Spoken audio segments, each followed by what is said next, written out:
Have a good cast, buds. Yeah. Have a good buds cast. That's what you call it when you go fishing, and every time you cast a line out, you take a sip of a Bud Light. Yeah. Here's Donkey Kong. Here's some Donkey Kong I found on Bluesky. Look at that guy. Look, he looks like a silly fella. He very much is, yeah. How it be, what it be, how it scree. Yeah, I was just playing some Yu. I'm still in the middle of a Yu-Gi-Oh match while we talk. So like I'm just finishing that up.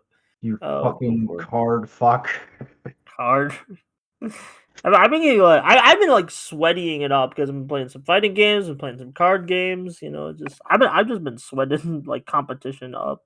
That's fair. I've just been sweating regularly because we're getting into spring weather, so Yeah, I'm hot. it's getting nice out like for Mhm. once. I mean, it's still kind of cold, but you know, when Yeah. it's nice, it's It is nice. gonna get cold again this week for like a couple days, but we should be back up to the 80s by next week. So yeah, Hooray!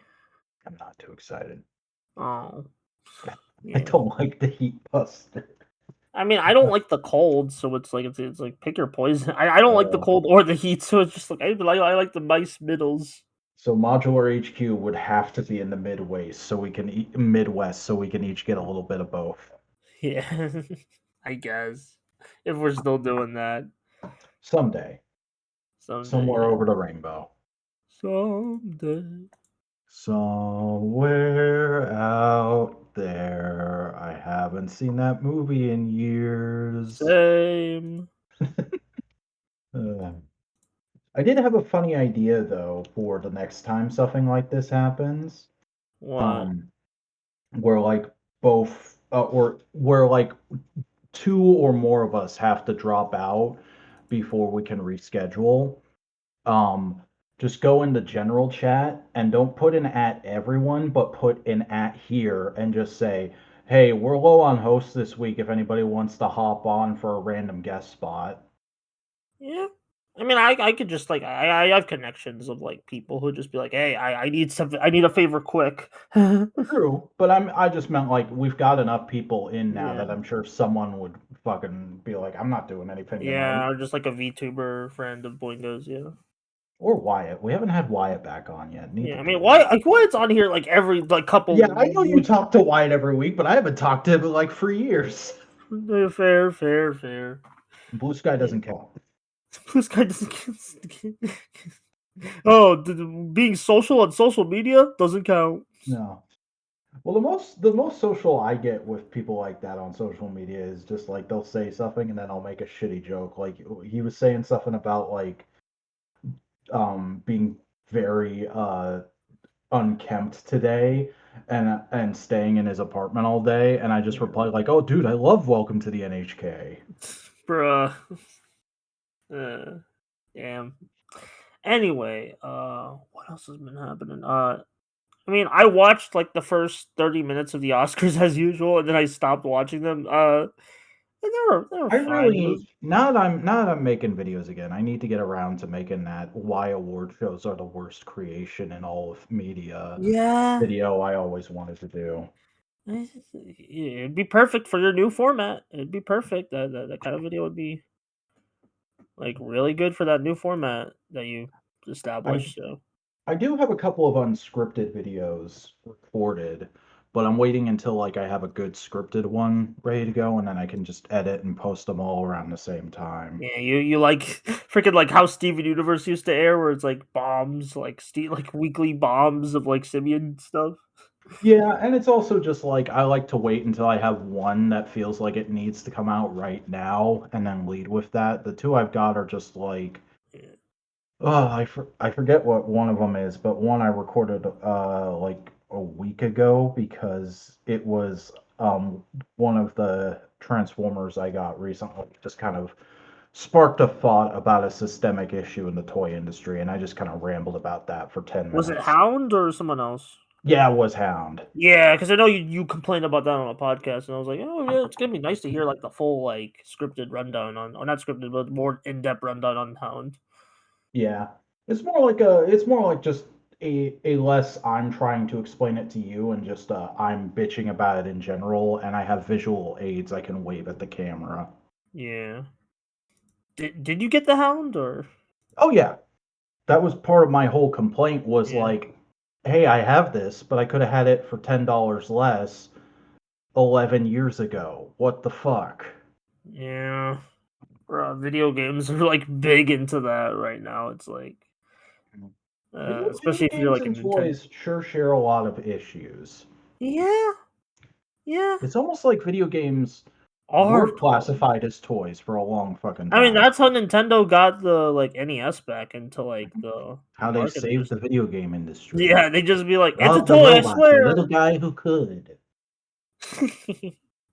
It's a toy, I swear. Yeah. Yeah. Um, I watched the first. I haven't watched the whole season because I'm taking my time with it.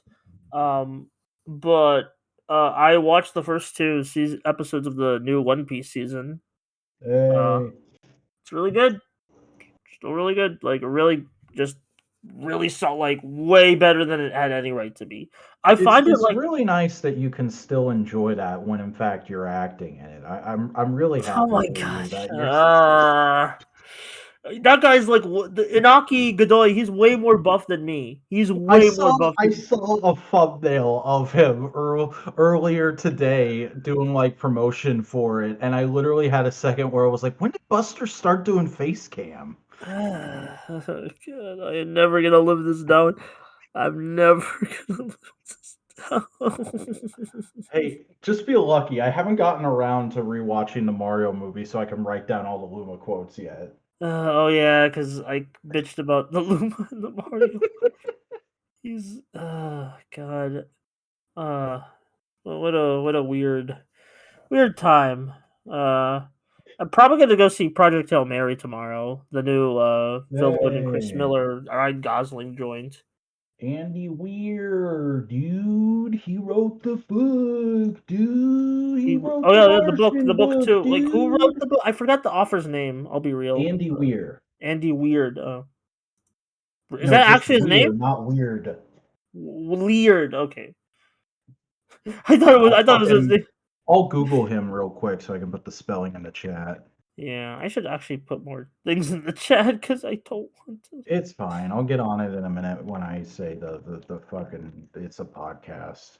Yeah, And he really fucking looks like a dude who writes sci-fi books for cinema. I'm gonna look at this. Yeah, he looks. I don't want to. I don't want to. You know what? I'm not gonna say. I'm not gonna say it. You I'm know what he sure he's looks a like? nice He guy. looks like Stephen King's fun younger brother. Yeah, he does. Yeah, Stephen King. Yes, that's a way nicer description than what I was gonna say. That was a way nicer. Like Stephen King is the uncle who will like show you fucked up shit from history and be like, "Isn't this crazy?" This is the guy who's like, "Hey, you want to go to go see a movie and then get ice cream afterwards?" Yeah. There's something on the tip of me tongue. Ooh, that's the worst that is. Yeah, where it's like, it's right on the brain. Ah. Uh. Oh yeah, I watched like years ago. I watched The Martian. I do like. I think I would like this guy's books. Yeah. Um. Uh. Like I think I would like, but I do like the movie adaptations too. So it's like a bit just like, do I want to stick with the edit? Like, I'll probably read them eventually. It's just a matter of like, I just enjoy the movies right now. You know. Yeah. I always find if there's a movie where you enjoy the story and it's based on a novel, if you like that story enough that you want more of it, the novel is just the more of it, and Yeah. oftentimes any issues you have will be fixed. Yeah. Funnily enough, though, I haven't seen The Martian. It's one of those that has been on my to watch, to read lists forever. Like ever since it came out and Adam Savage raved about it, I was like, okay, I'll get to that eventually. Still haven't. Odd. It seems like something you would be like, at least like not on top of, but like get around to at some point. You know what I torrented that I've been meaning to see since it came out just yesterday. Um because I finished the first season of Star Trek Deep Space Nine, and I was like, I'm gonna watch a movie in between each season just to break it up a little bit. Like a Star Trek movie or a regular movie? No, I've seen all the Star Trek movies All right. except for the one that they did that was straight to streaming because I Oh, haven't watched that very one, many. everyone hated that one, which just sucks Yeah. because it's like Michelle Yeoh, like, is it? It's like, hey, that's a good actress. It's like, oh, she was given an awful script. Never mind. Oh. Um, but Valerian and the City of a Thousand Planets. Oh, I'm gonna post it. I know that was one of the biggest box office bombs that year. Yeah, that's one of those movies where it's like it's very polarizing. Either you love it or you hate it from the people I've talked to. So I'll be interested to find out which side I land on. I heard like I mean, this is Hollywood. There's pedophiles everywhere, but I heard like there was a major person who was a pedophile in this movie, so or like who in the creative Dane force. DeHaan? Not no Lou Besson, Oh, okay. because it was written and directed by him. He's just complete scum of the earth. Yeah, Hmm. you know, I'm not saying the movie can't be good. I'm just saying it's like, that's I did have unfortunate. that shower thought today as I was planning to watch it with dinner tonight, but I just didn't end up having the time before the podcast. I was like, what has Dane DeHaan been in recently? Because I feel like he kind of dropped off the face of the earth, or he's in a show I don't know about. That's the Harry Osborn guy. Okay, that's Harry Yeah. Osborn. Oh, he was in Oppenheimer. Okay. Okay. Because he was everywhere for like a couple years there, and then I guess like he just didn't have Well, the just his grip for the agent isn't Hollywood like, scene. the agent just isn't like pushing that much. Yeah. And then usually this happens where it's like they give a big push for like a couple of years and then it's like, oh, that doesn't work. Okay. We'll just. Mhm. Like John Carter of Bars or whatever, Mm. that guy. I feel like he was in Oh, things. okay. I'm on the Wikipedia page for the freaking Valerian. Apparently, the film was a large international co-production between France, the United States, China, Germany, Belgium, and the United Arab Emirates. That's crazy because I know it's based off of like a French comic Yeah, that's I thought it considered was a just a national French treasure. co-production because it's like, yeah, okay, but it's like, what did all these countries have to do? It's like, well, I guess that's why it's the most expensive European independent film ever. But it's like, oh. Hmm. Also, speaking of movies, I did watch freaking like I didn't watch. I was at work. They were playing the Ninja Turtles 2, Secret of the Ooze, like at work. So I had to like deliver Fun food to like that movie. theater. So it was really cool seeing like, hey, it's the movie I like, and of course people were ordering pizza. Not everyone though, which fair, but also come on, it's a Ninja Turtles movie. You gotta get Yeah, pizza with it. you gotta get a slice, bro. Yeah. Although apparently, um, my work fumbled a bit. I probably I'm not under NDA. I can just say this, and they don't know I do this This podcast. isn't even the episode proper, so like, what the Yeah. fuck? I mean, whatever. Um, so literally the time I got there, I was delivering food, and I realized that I was looking a bit at the movie. I was like, "Is this the end of the movie?" It's like usually people we get the food in the first half of the movie. That's weird. And then I was keep giving food. I was ordered to keep giving food even when the movie's over and there's like nothing on the screen.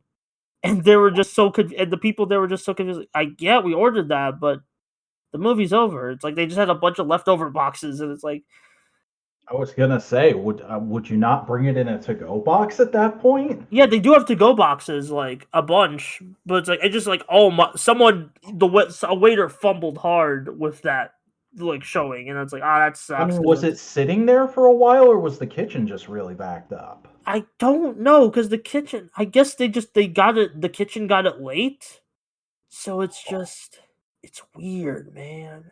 That's weird. That's a bit I mean, like the rest odd. of the work went fine. That was a weird thing to enter on. We're just like, yeah, I'm giving food to a theater that's already done. Ugh.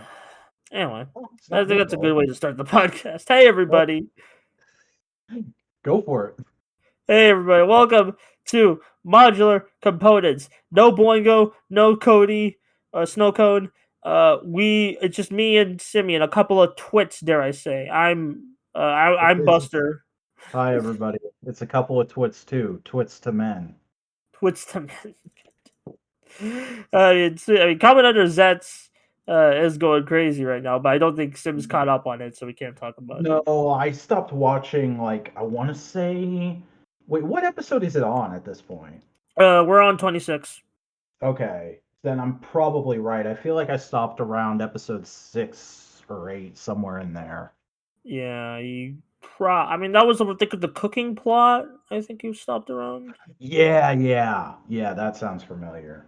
Yeah, where it's like, And it wasn't like I got mad at the show or anything. It was just like I didn't feel like I had to keep watching it. And at the time, I was very like anti watching current stuff and trying to thin the herd on what I was watching. And right now, my thing is kind of like if there's a new episode of a show I'm watching out, I'll watch that first thing in the morning the next day after it airs, and then usually at my lunch break I'll try and watch a half hour thing. So that's how I've been watching Bakano. And then in the evening I watch either an hour-long episode of something or a movie. So kind of probably could make room for Zets, but I'd have to catch up and watch like I probably have room for 3 or 4 episodes a week, and then I don't know how long that would take me to catch up. It would probably be in the mid to late 30s by then. So I don't know if you it's probably worth like it. be caught by Final Form time, so yeah, Hmm. probably that's a fair way to cut. And like at least they actually have the VODs now. They didn't have the VODs when they started, so it's like thank God.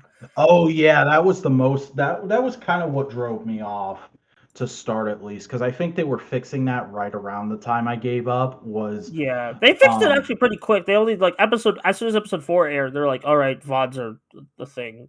yeah, We have because to that was bully back when them. we were recording components on Saturdays. So it would be like we'd finish components and then I'd be like, well, I can stay up another half hour and watch Zets, or I can go to bed and then take a gamble on whether I'll feel like watching it tomorrow. And I think eventually I took the gamble and it didn't pay off. Hey, sleep and Zets, they go hand in hand. Yeah, yeah, but no, I have been keeping up with some current stuff like I know you the were talking about Scrubs Freyren. reboot. Yeah, Yeah. yeah, Freyrin. I've been watching Freyrin season 2, and it's been pretty good. I liked a lot of the opening episodes. We're in the middle of a multi-episode arc right now that I'm not loving. It's not bad. It's just it's a very different vibe from what I usually expect from the show. But they usually do like a couple of multi-episode arcs. I mean, we've only had a season and a half so far, but last season it was like a bunch of one-offs and then a multi-episode arc and then a bunch of one-offs and then a multi-episode arc to end the season. So this is like the first multi-episode arc of this season. And if I don't like it, I know I've got plenty more after that. So I'm not too bent out of shape about it. I'm just like, yeah, this is a little more dour than I usually like this show to be. It's like yeah, you're getting into like usually around season 2, like shit like you like of like any anime or thing like Japanese work like that. It's just the multi arcs get a bit big and like like things start to get a little more depressing. So just pretty normal for that kind of series. Yeah. Uh and let's see, what else have I been watching? You mentioned Uh Scrubs. Yeah. Okay. I didn't know if the mic would have picked that up because you kind of jumped over me with Farron.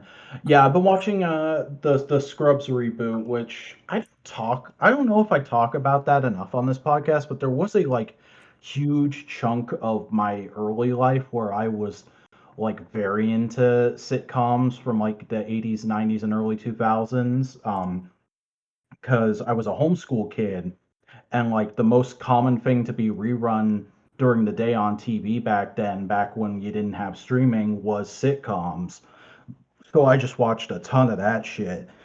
And one of my favorites, one of the few I actually went back and watched in full, and that kind of became a me and my dad show, was Scrubs, the original run. Um, and I always really liked that show. It is definitely of its time. There are parts of it that haven't aged super well now. Like there's a whole "oh, we just invaded Iraq" episode. What? Yeah, yeah. Um, I mean, but like it's a I guess it's like a topical show. That was back when like you could just make like just like episodes quick and you had a lot of them, so it's like, oh, why not? It's just like, Mhm. I'm sure the contents of it are weird, but I'm just like, I'm trying to rationalize why that Oh, you want is. to talk about that being weird? The episode literally ends with a character accurately predicting that Bin Laden is hiding in Pakistan. Okay. Yeah, yeah. Um, but that's just one episode. The rest of the show is Yeah, I really got good, what I I'm saying. That's what I'm promise. saying. That's like I was like, why not devote one random episode to current events? Like when we got all these other episodes, it's like Mhm. Anyway.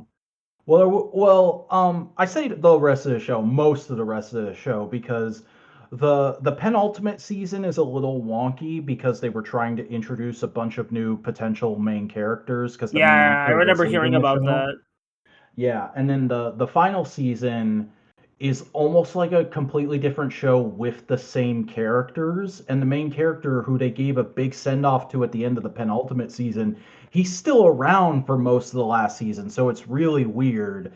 And I think they all kind of knew that going into this because within like the first 5 minutes of the first episode of the new series, they just go like, "Nah, the last season didn't happen. That's not canon anymore." Oh, so they community gas leaked year. A little bit, yeah. Because the whole thing with the last season is uh stop me if I'm explaining shit you know really well about the show, but the show was like hailed as being like the most medically accurate show on TV for the longest time, and a big part of that was they filmed in an actual decommissioned hospital building. Um, and part of the plot of the last season was that the hospital they all worked in had been torn down and then rebuilt into a school to train new doctors. And that was kind of the plot, was all these characters moving into mentorship roles. And in this, it's just, no, we're just back in the old hospital. But the kind of funny thing about that is the building that they shot the show in doesn't exist anymore. It was torn down between the original show and the reboot. So they rebuilt to scale sets of all the most important areas from the original show in a warehouse in Vancouver. Ah. Oh, okay. Actually, the one thing I knew about that was the Scrubs decommissioned hospital because if in fact Clone High, a lot of the pre-production concept art for that was done like on the in that hospital, like from Oh, what I that's understand. fun. Because I think the creators, well, there was a lot of overlap between the writing staff at the time. Um, Okay. so I was trying to find an image of that, but I couldn't.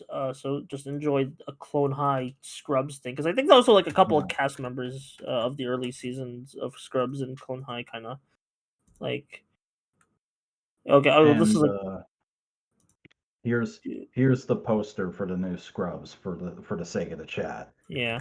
Here's there's like the janitor was like a character in Oh Clone High. yeah, that's because the janitor is a major character in Scrubs as well. Yeah, he had a Um, little cameo in Clone High. He even mhm. appeared in the revival season. Hey. But yeah, no, the reboot of Scrubs has been really good so far.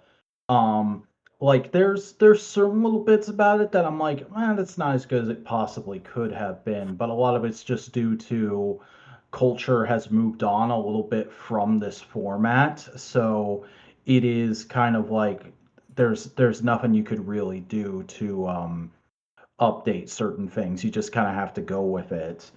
Um, but the stuff they are dealing with that has changed culturally is really interesting. Like the most recent episode, there was a whole subplot about because one of the new interns, because they're doing like another take on the all New the characters generation. are all the characters are older and they're mentors now, so here's the new characters because they did that in the penultimate season, and then they did it with another cast of new interns in the final season, and now we've got yet another cast of new characters this season. But I think they're gonna try and stick with these characters for however long the reboot lasts. Um, and one of them, her whole thing is that she's an influencer. And a couple episodes ago, they did a whole thing about like the other interns being annoyed by her doing influencer stuff, and it basically resolved with her going like, hey guys, I get it. I get that I'm annoying and and I come off as stupid sometimes, but I don't have student loans because people who want photos of my feet paid them off for me. So who's laughing now? And it's like, okay, yeah, that's kind of fair. That's a funny take on this development in culture. But they added some more dimension to that with in this episode there was a patient who had some kind of like they didn't know what it was. It was like some kind of gut biome issue. Oh, and he was making all kinds of weird requests to the hospital because he was doing the Tarzan diet, and they were like, what the hell is that, and trying to figure it out. And one of the older doctors who was working with the intern was like, this is ridiculous. You're staying glued to your phone while we're trying to figure out what this thing is. And she's like, that's what I'm doing. I'm looking through his social media to try and figure this thing out. They find out, oh, he's got scurvy because this diet is all like protein and meat and shit like that. I think the Tarzan diet is a real thing, but I forget what exactly it is they said.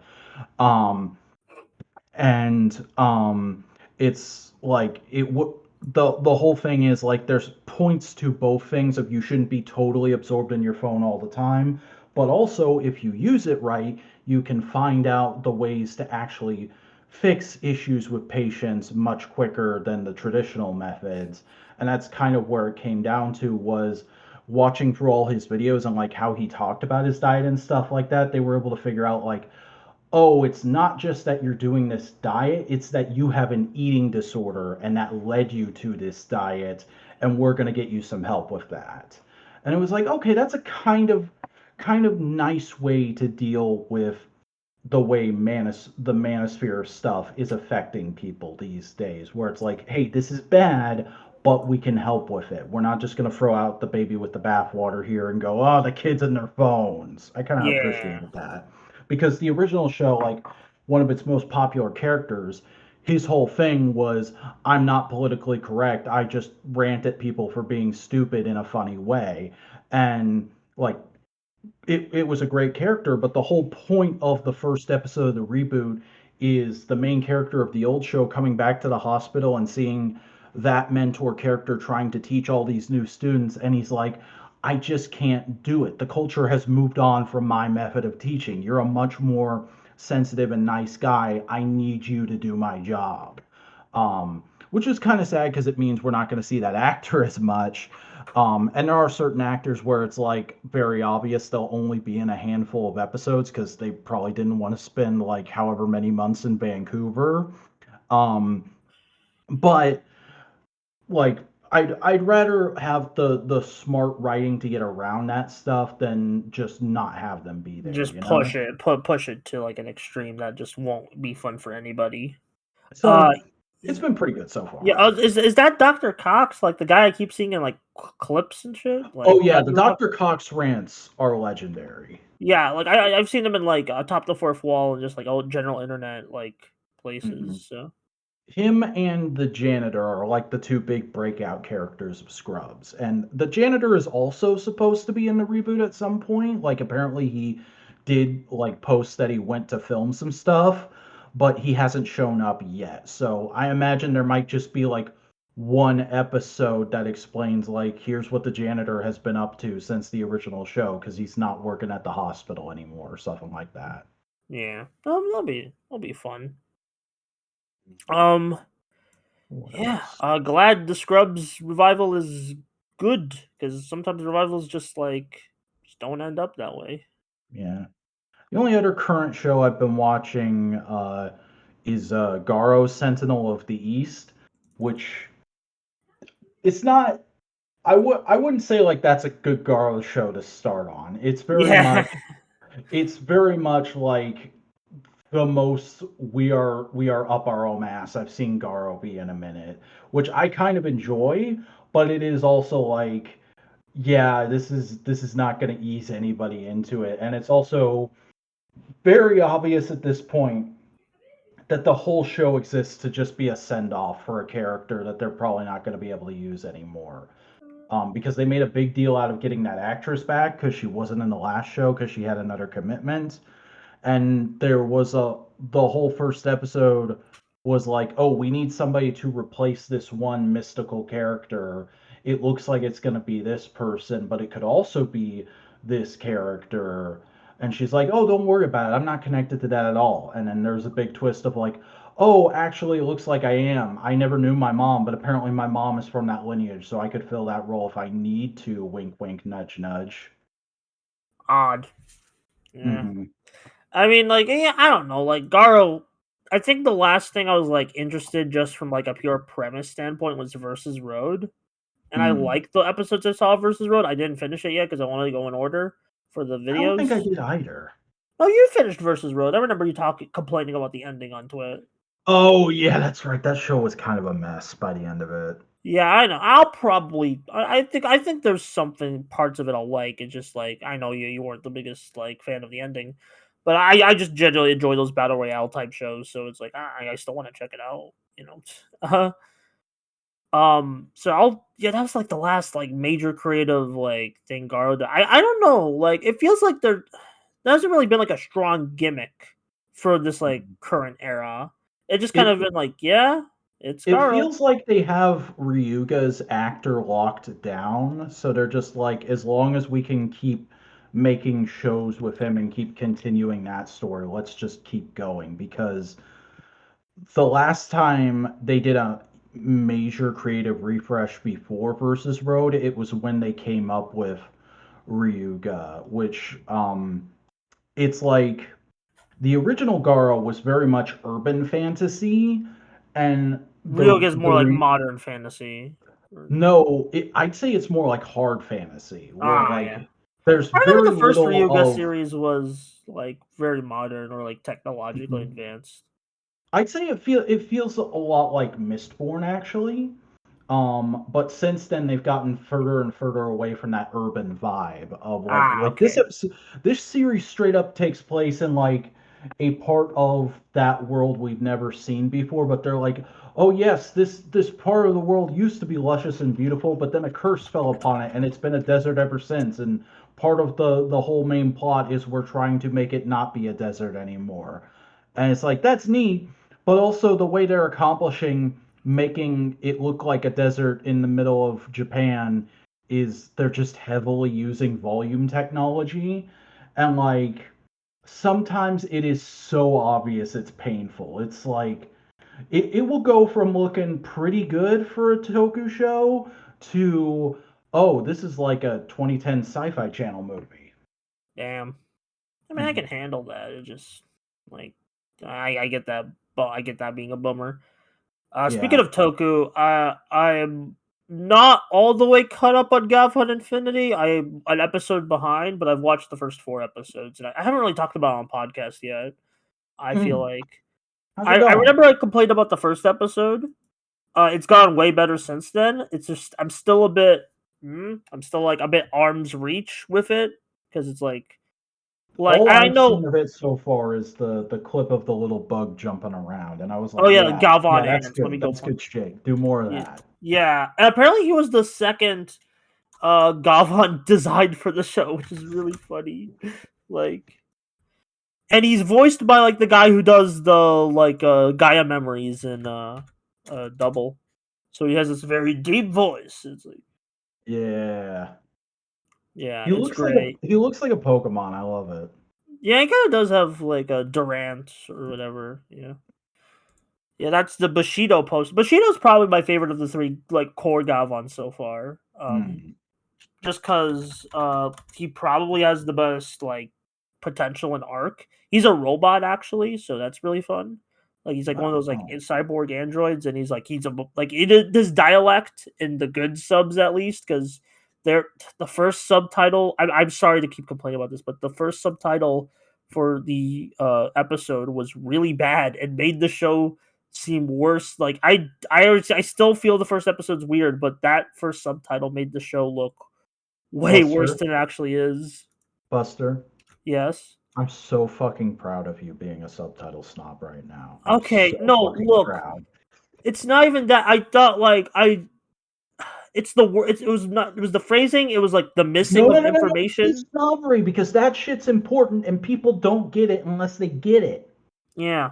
And it was like I've even had this problem with like other shows I've been watching, like Samurai Troopers, like where it's like they don't subtitle the songs for some reason, even though Oh, I music hate is it a when very shows do important that. part of the show because the characters are singing while fighting. That's So just the that's thing with anime subs, though, is often they won't subtitle the opening and the ending unless it's like a group that specifically does that, and that'll extend out into insert songs. yeah, and it's like the inserts are really important in Samurai Troopers because they are actively singing it while they're singing the insert like diegetically in the show while they fight. So it's like that's really frustrating. Um, yeah, I guess this year is just the year I turn into a subtitle snob. I mean, I've already kind of been Let's subtitle snobby. go! I mean, I've already been a bit subtitle snobby, but it's just yeah. Anyway, if you're wondering which subtitle of Galvan Infinity to watch, watch the droplet subs. Don't watch the Cho EU subs. Just watch the droplet subs. If I know, like getting the right subs, especially if you don't know what torrenting is a bit tricky. But just trust me, get the droplet subs. Is overtime still around at all? Because Overtime kind of they used to quietly sub retired at after least one of the Gozuger. Okay, because they used to sub like one of the Toei shows every year. Yeah, they were doing like all the Sentai stuff, and like they did up to end of Gozuger, but they haven't really been active since. I think they're just like, hey, end of Sentai, end of overtime. So Well, hey, rest in peace. Thank you for all your hard work, Kings. yeah, they were because no one's using TV Neon anymore. No. uh, this conversation is probably impenetrable to people who haven't been in the Toku sphere since like 2015. And honestly, if it is, count yourself lucky. Yeah, probably count yourself lucky. Yeah, This is not like an enviable life that we live. yeah. Hmm. But I'll tell you what is an enviable position to be in because there's some TV news I do want to get into very pointedly tonight. They found missing episodes of Doctor Who. Let's go. Yeah, finally, good news with Doctor Who. Like, because it kind I of feels like mainly the new pro. I mean, like I don't want to be like old good, old new bad. It just feels like just the current direction of the new show is just kind of weird and it's uncertain is the thing. yeah, It's that like there's too. you have no idea what it's going to be because I think the last update I heard was they hadn't been able to get Billy Piper to sign on for a full series, and also Russell T Davies is thinking of leaving after the Christmas special. So they've got to find a new showrunner and a brand new doctor actor in like less than 6 months, and apparently all the agencies in Britain are looking at the role of the Doctor as a poison chalice because of how bumpy the show has been the last decade. Oh, like I guess just bring back Shooty at that point. Yeah, just just like go up to Shooty and say, "So how many zeros?" Yeah, just like just like just could consider that like a weird blip in his run and just be like, it's still going. Yay! Mhm. I don't But know. no, this is really exciting news because I don't think we've ever talked about this on this podcast. The handful of times we've talked about Doctor Who, but there are a bunch of episodes of like the first two Doctors' runs that are just lost to time. We have the audio for them, but and like a few production stills, but we don't have the footage of them because that was back in the days when there was no such thing as reruns, there was no such thing as home media. So oftentimes, especially because actors unions were still very strong back then and they kept the rates for rebroadcasts of stuff so high that it would encourage TV stations to shoot new stuff constantly. But that was expensive, and getting new tape and storing old tape was expensive. So oftentimes, stations like the BBC that didn't have a huge surplus of cash would just wipe stuff clean if they didn't think they were going to use it again anytime soon. And so there's a lot of episodes of Doctor Who we just don't have anymore. And this is actually a couple of parts of one of the biggest missing episodes, the Daleks' Master Plan, which was kind of like the. It's not the epic finale because I think he has another season or two after this, But it's like the big conclusion of the huge hype build of Hartnell's original run. Like this is where a lot of people the initial Dalek mania fad kind of reached its apex and then started to drop off. Ah, Um, and there's certain like major dramatic things and notable historic bits for the show in even these parts that they found because the Dalek's master plan also features the first appearance of Nicholas Courtney in Doctor Who. I know you don't know classic that well, so do you know what who that name is, Buster? no. That is the actor that would go on to play Brigadier Alistair Lethbridge Stewart in the Third Doctor's run, the leader of Unit. Okay, I haven't watched any Third Doctor, so He's like a big important character for all of Doctor Who after yeah. that point. Like you Also, never oh have. god, I just sorry, I looking at the timeline and AEW fricked up. Oh, Oh well. it happens. I know. I'm sorry to talk wrestling real quick. I just like everyone on my timeline is really complaining about this, and I'm like, I'm mad too. Apparently they signed on Roundy Rousey or what, that very bad person. So That washed up twat. yeah, it's like, come on. Oh, He whatever. wasn't Anyway, even good in WWE. What the fuck? I'm legitimately a little mad now. Shit. Um, but no, this is good news. This is good news. And like I have watched what they put out so far because they haven't put out the full episodes yet. They're going to be available on BBC iPlayer in like a day or two. Um, but what I've watched is just like it's really neat because even though like I'm not a huge fan of the first Doctor, not that I dislike him, he's just not one of my favorites. It's just neat to know like, oh, this is footage nobody has seen in over 50 years. Um, and now we're all getting to see it again for the first time together. Like that's kind of a neat fandom moment that not many fandoms get. yeah. And um oh what was the other thing I was gonna say? Oh yeah. Uh so do you want to know how these episodes were found? I think I heard something about like. Here, you explain it. You probably know better. Okay.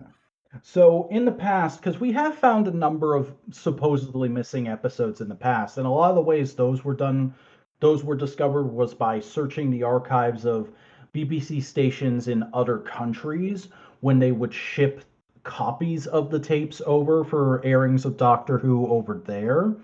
But we Hmm. kind of exhausted all of those potential spots now, and so the way this and I think the last batch of missing episodes that were rediscovered were found were because a they were found as part of a private collection, um, and it's both kind of sad and kind of funny how this often happens because private collectors of film are very private. They don't like to share their collections a whole lot. It's very much a hobby that's kind of um positioned around I feel special because I have this thing that only I have access to and my friends have to come to me in order to be able to see. And oftentimes they won't even know what all they have because the best way to get a hold of old film stock is to just buy it in lots and hope you get something good out of that lot. So like a And actually, gotcha. yeah, and actually, the guy who these episodes were found through his collection, who had recently passed away, um, he actually mainly collected footage of railways, like real life railways. And these two episodes were just at the bottom of a big box of railway footage. That's amazing. And nobody knows how they got there, but luckily enough, after he passed, his family sold them to a film sale and preservation company that happened to know about the whole missing Doctor Who episodes thing. Found those episodes and were like, "Are these some of the missing ones?" Yes, they are. Let's get them to the BBC. So very fortunate thing, and yeah, we still don't have all of the Daleks' master plan, but we now have the beginning of it, which I'd say is like probably the most important bit to rediscover. Mm-hmm. Yeah. Yeah, good thing. I always love like actual lost media, not like just things I don't remember. It's like no, like just like actual like lost media bullshit. Mhm. So I don't know. Definitely need to start watching some more classic Doctor Who. Yeah, That's I something I want to mostly get watch into. Seven stuff, so it's like I want to watch like the other stuff. I just need to figure out like I just need to lock in. It's all on Tubi, so it's all on Yeah. Tubi. Well, and I think part of my problem is I've always gone at it from the angle of, aside from the missing stuff, I would want to watch everything in order like I did the new series. And like the more I watch of classic Doctor Who, just watching like the odd story here and there Not when a I get good the mood, idea.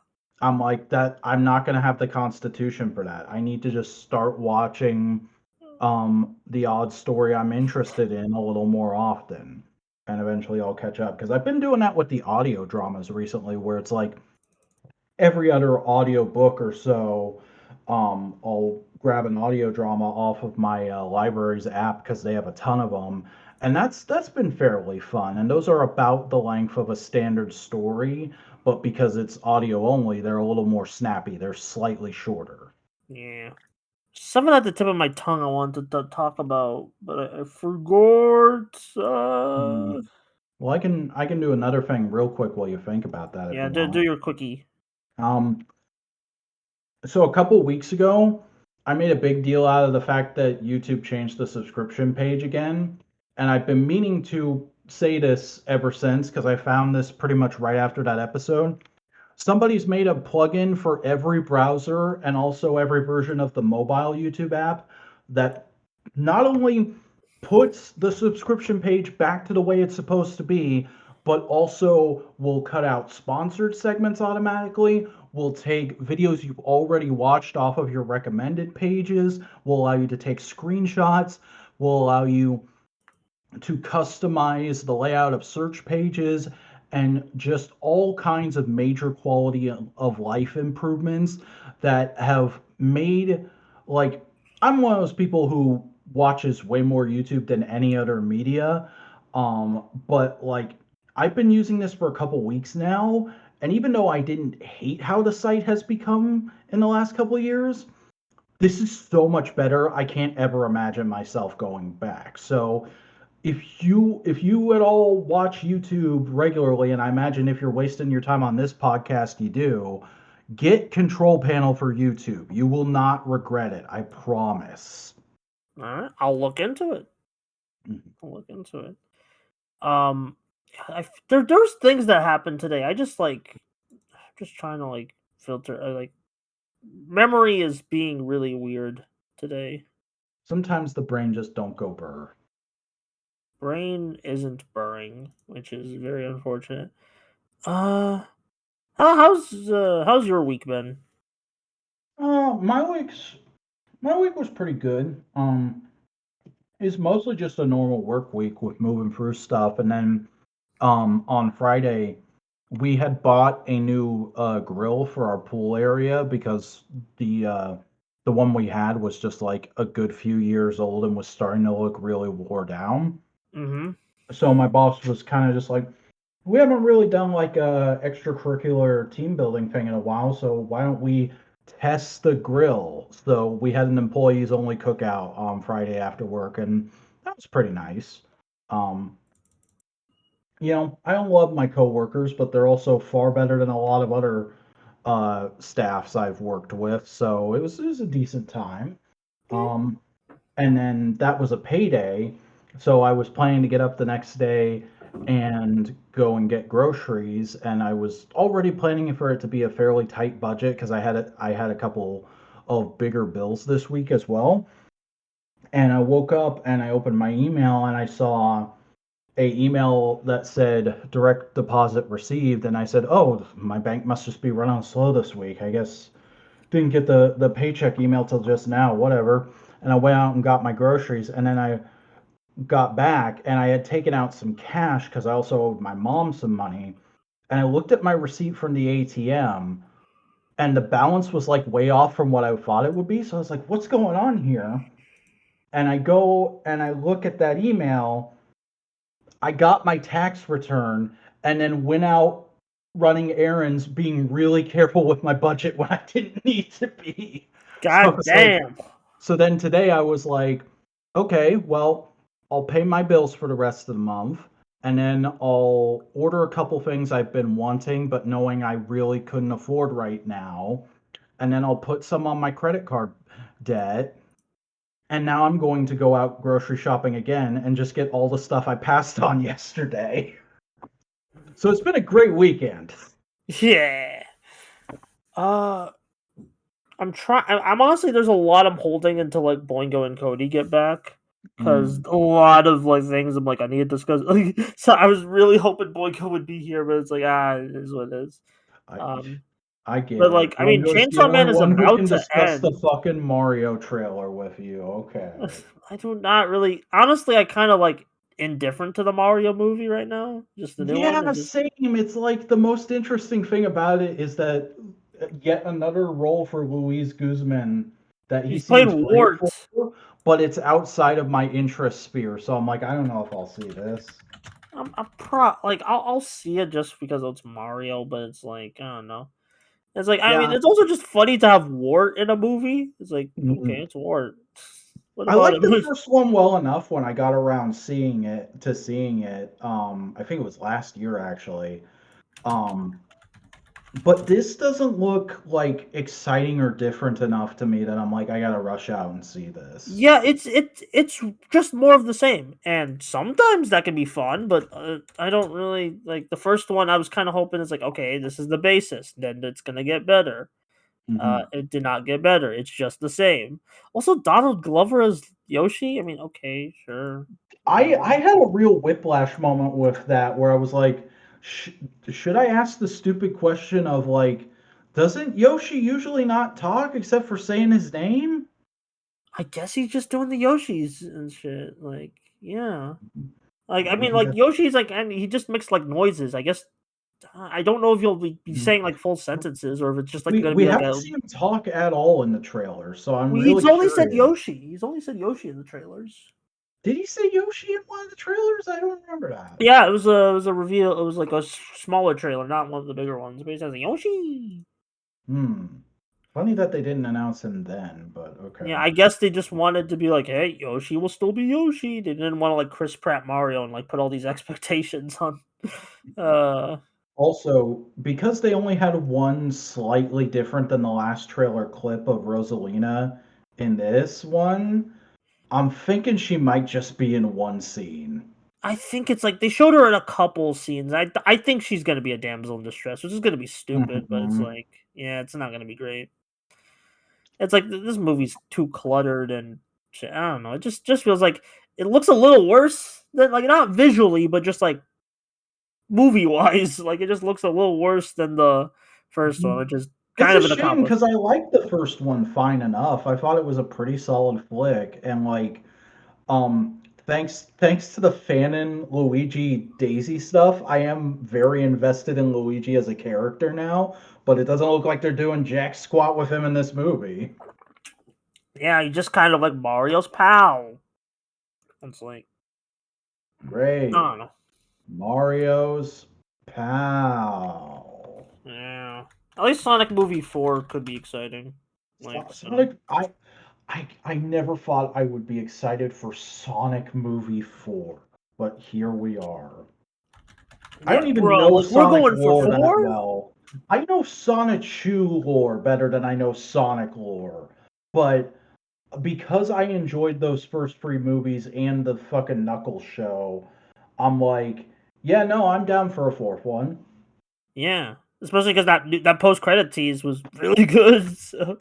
Hmm. Yeah, this is the picture they said because they're filming it now. So Oh, they made freaking a physical prop for Amy's hammer. That's neat. yeah. I mean they have like a lot. There behind the scenes. There's a lot of physical props and puppets being used to like place in the CGI Do they characters. have people do like mocap for the CGI characters? No, they have these little puppets here. I'm gonna That like would be this is so fun if it's like a full-on Toku where yeah like these mocap is just. are Oh, that's adorable. Actually, I would buy that. yeah I'm trying. Do they have a shadow one? Let me look if they have the shadow one. I think I saw a picture of like a shadow statue once, but I don't know if it was for that movie or a promotional thing. No. Here's a behind the scenes picture of the shadow scene with Maria. Where with the puppet. So good. It's so good. Yeah. The fact that they're like entirely felt, like in the movie, like they have kind of a glossy element to the like snout areas, but the feltness, like the scrunchy feltness of Knuckles' face really endears me to him. Yeah. It's And that Knuckles is Muppet kind of like magic. a funny character anyway, so Hmm. yeah. This is actually kind of a like in movie 2, it was way different because they had like these little they just had standees, so it's kind of like a neat evolution of like how they like green screen them in or like what kind of physical props they have for it. So it's really interesting like how that's evolved over the movie's production. I love that Idris Elba is getting all these like roles in children's media now. Freaking Sonic, Masters of the Universe. Yeah. They got to get him in Transformers or GI Joe. Oh yeah. Oh, good news about the GI Joe I thing. Oh, heard, bullet yeah.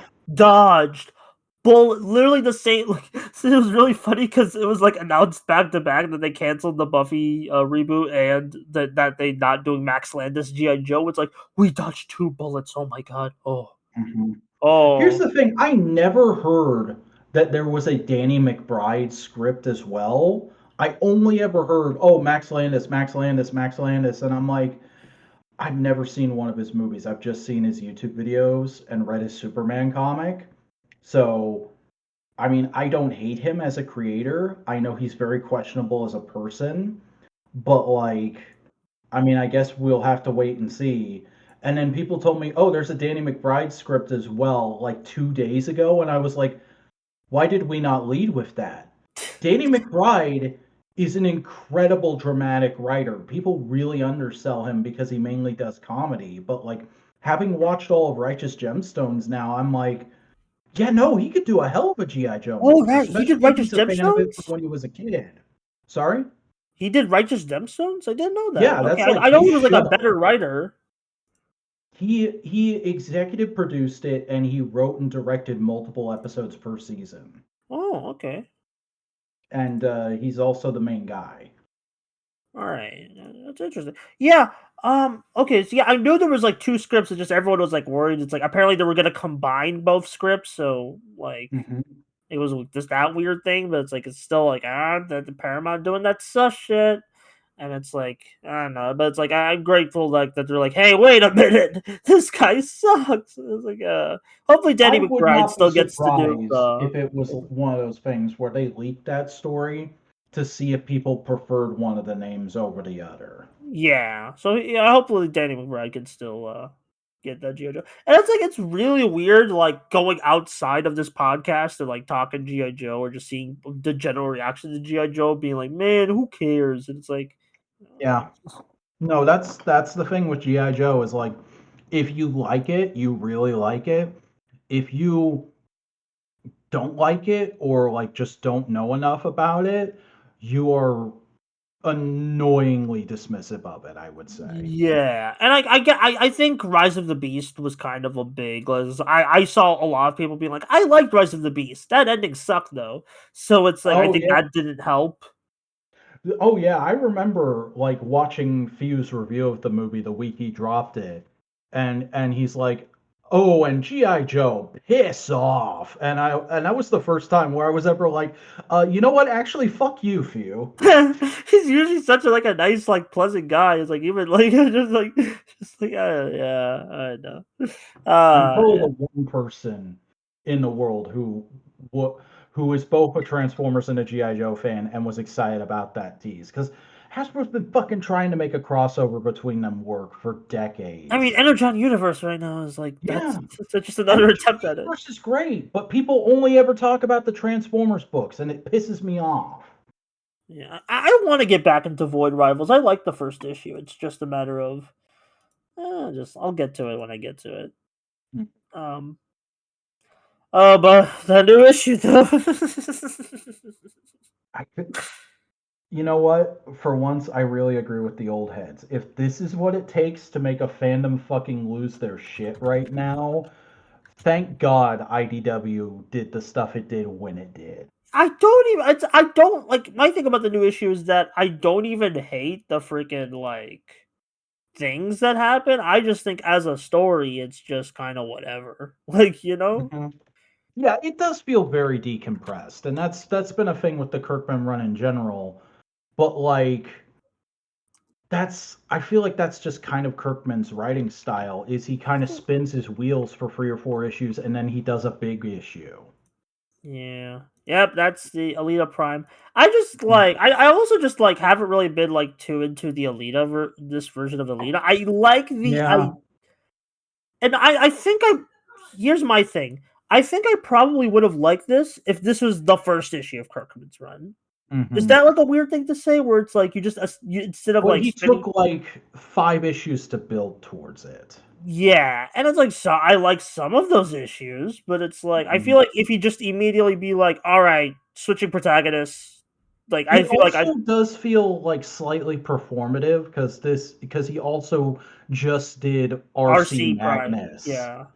And So it's like we're really doing it's like he two, went that again. I like doing that. I like Robot Woman. Go. yeah, like yeah, because I like the RC Magnus issue. I thought that was a great issue of the book. I even Mhm. helped with a fandom of that issue. I liked it so And much. Um, oh, I voiced Trailbreaker. I'll link it right now, but I voiced Trailbreaker in a yeah. uh no, I've never been the biggest fan of super hard ass Alita 1, but also it's like I get where that take comes from because in the original cartoon, she's kind of just woman who likes Optimus. So it's an entirely blank slate, and what do you do to make her actually feel like a character who can stand next to Optimus? And it's you make her kind of combative with him. But a lot of interpretations, including this one, take it a little too far. Like I like Earthspark, where it's like, no, she is a badass and she can stand right next to him and hold her own in battle, but it's not like she's constantly questioning him. It's this take and like the take from the War for Cybertron Netflix show where they're just constantly arguing that I'm like I feel like we're too lost in the sauce here. I was thinking about this earlier, but it's like, man, I really like Transformers One. like, and I Hmm. wish the internet didn't make me feel bad for liking that movie because I feel Yeah. this was Well, the internet likes that movie too much. yeah, that's my problem. And even just with any like good animated film that comes from America these days, like K-pop Demon Hunters, I've just with it just feels like it gets like people. I like those movies, but it gets like to an extreme cultish kind of Hmm. obsession where I'm like, I get why there's the backlash to the backlash, but also I'm like, I just You genuinely are like right this about movie. that, though. Transformers 1 is kind of the perfect middle ground take on her character, where, like, they do have little spats and stuff, but you can tell that, like, by the third act, they respect each other and they're coming to a place of being friends. And had that movie gotten sequels, maybe the writers would have built that into an actual Yeah. romance. Although, like, I think my thing is, I actually don't mind that Transformers 1 doesn't have a Transformers 2 as built in as a sequel to that movie is. Because, like, the way it was marketed to me, at least as a Transformers fan, because I acknowledge, like, I've learned that there's a difference between I am a Transformers fan and like this movie, and I am a movie fan and like this movie. Because I've seen both sides, and like I am a Transformers fan and like that movie. Because there's different appreciations. It's like the 40th anniversary, like one off. It's a one off. It's the one origin. I don't know. That maybe I'm just being like too Yeah, I can over. get that. I didn't have that exact vibe. I definitely did have this is a prequel because fucking Lorenzo the Bonnet he kept fucking going like, oh yeah, no, this is in the same continuity as everything. And like you gotta take everything that guy says with a Yeah, massive grain of he's kind of a salt. weirdo. But like that was kind of the marketing line from the studio of this is the prequel to everything else we've done so far. So I'm like, okay, well then it's a one-off. This is just Yeah, to show like how the ball got rolling, yeah, and then your brain is gonna have to fill in the blanks of how that connects up with all the flashbacks we've seen in the Bay yeah. films. Witness Um, the origin and shit was like the big tagline. yeah. Um, but like I don't know. Transformers One is a perfectly fine movie. It's far from my favorite Transformers thing, but it is very good. Yeah, It's I not like. even like my favorite Transformers movie though. It's like Yeah, is it's Bumblebee so yours? weird Or? because some people count 86, others don't. But like if we're gonna count every theatrically released Transformers movie, it's probably my fourth favorite. Yeah, that's fair. I mean, I'm like, it's for me. It's always a toss up between that and Bumblebee. Just those movies hit at Bumblebee hit at like a very nice time for me. I feel Mhm. Yeah, like no, Bumblebee is my favorite, then Rise of the Beast, then 86, then 1. And then just out of pure nostalgia, it's a tie between '07 and Revenge of the Fallen. yeah, fair enough. I mean, hey, Revenge of the Fallen has that really cool Devastator sequence that I didn't even see the Oh ball yeah. joke of Well, until that's the years thing is like later. all like I acknowledge all those the faults of those first two movies, but all the like big major moments, those are like I was at the target age in Yeah, the theater on opening day for those moments. So they're like seared into my brain. The Optimus Bone Crusher freeway fight, like that's something I see every time I close my eyes. yeah. Like honestly, I don't. I acknowledge why people like those movies. I still think most of them are really not good and have issues, lots of issues. But I do acknowledge why at least people feel like respect towards it, or why they want to continuously like homage it in like the newer media, and like Yeah. why I was okay with the Trigger short having like a little Bayformers homage. It was a really well Mhm. done one too. There's So a whole like luckily I had been into Transformers for a couple of years before that already, but there is like a whole generation of people who yeah, like their first exposure to the franchise was the Bay movies, and for them that's like the baseline. yeah. I think for me it was animated. That was the baseline because of course Yeah. it was. Oh, did Um you like? Apparently, like one of the third-party companies are doing like a upgrade kit of like a season 4 concept design for animated. I had heard about that. I think that's DNA Design, which Yeah, they're a very hit DNA. or miss company, but that's neat that they're doing that. Yeah. Um, I think that their previous animated upgrade kit was very well received. So I guess they're just like, hey, do you guys want to do the season 4 concept design? And I'm like, yeah. I mean, I still need to get the first DNA kit because this is like my prefer. I want the face piece. I'm still like a little mad that they didn't like cover his mouth for the animated like base legacy toy.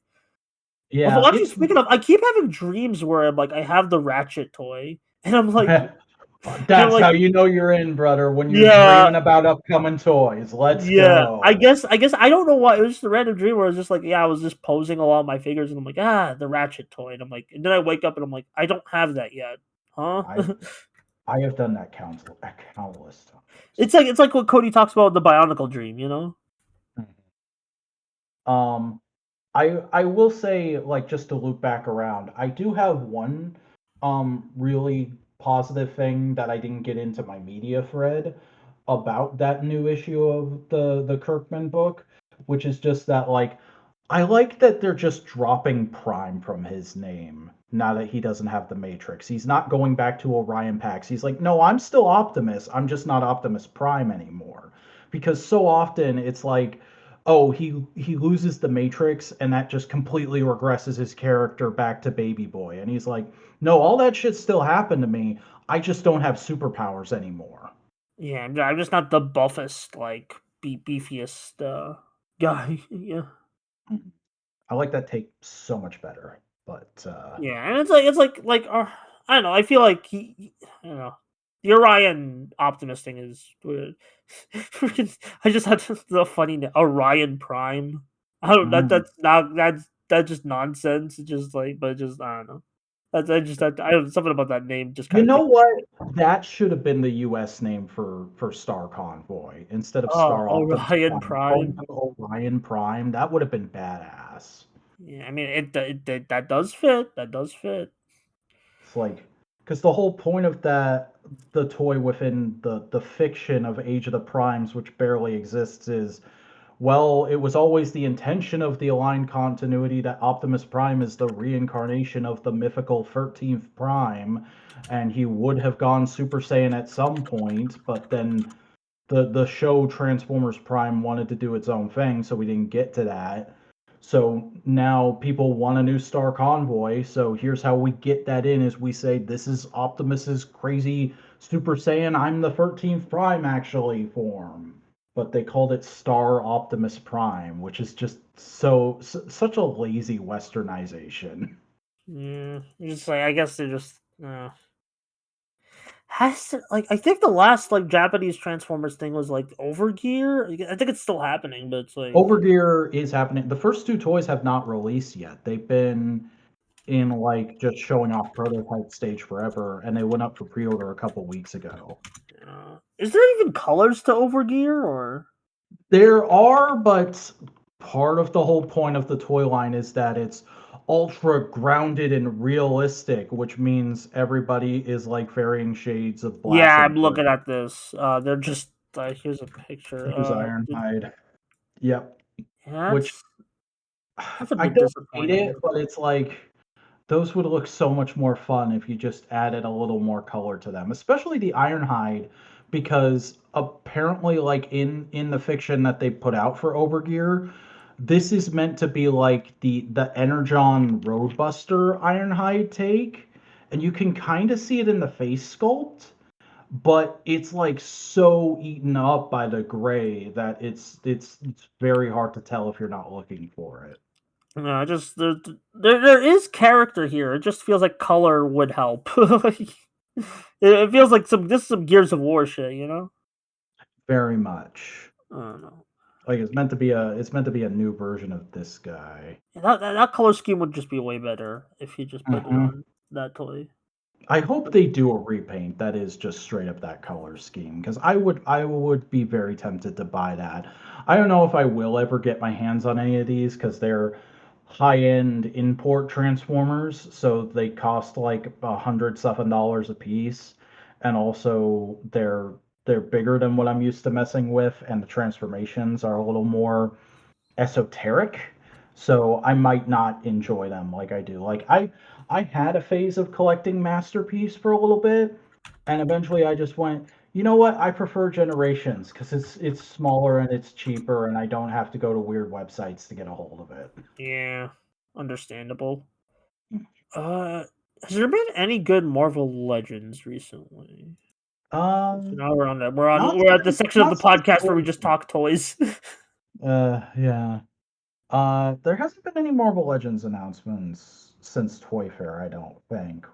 We're just kind of waiting for some stuff to ship or for a new live stream to get announced.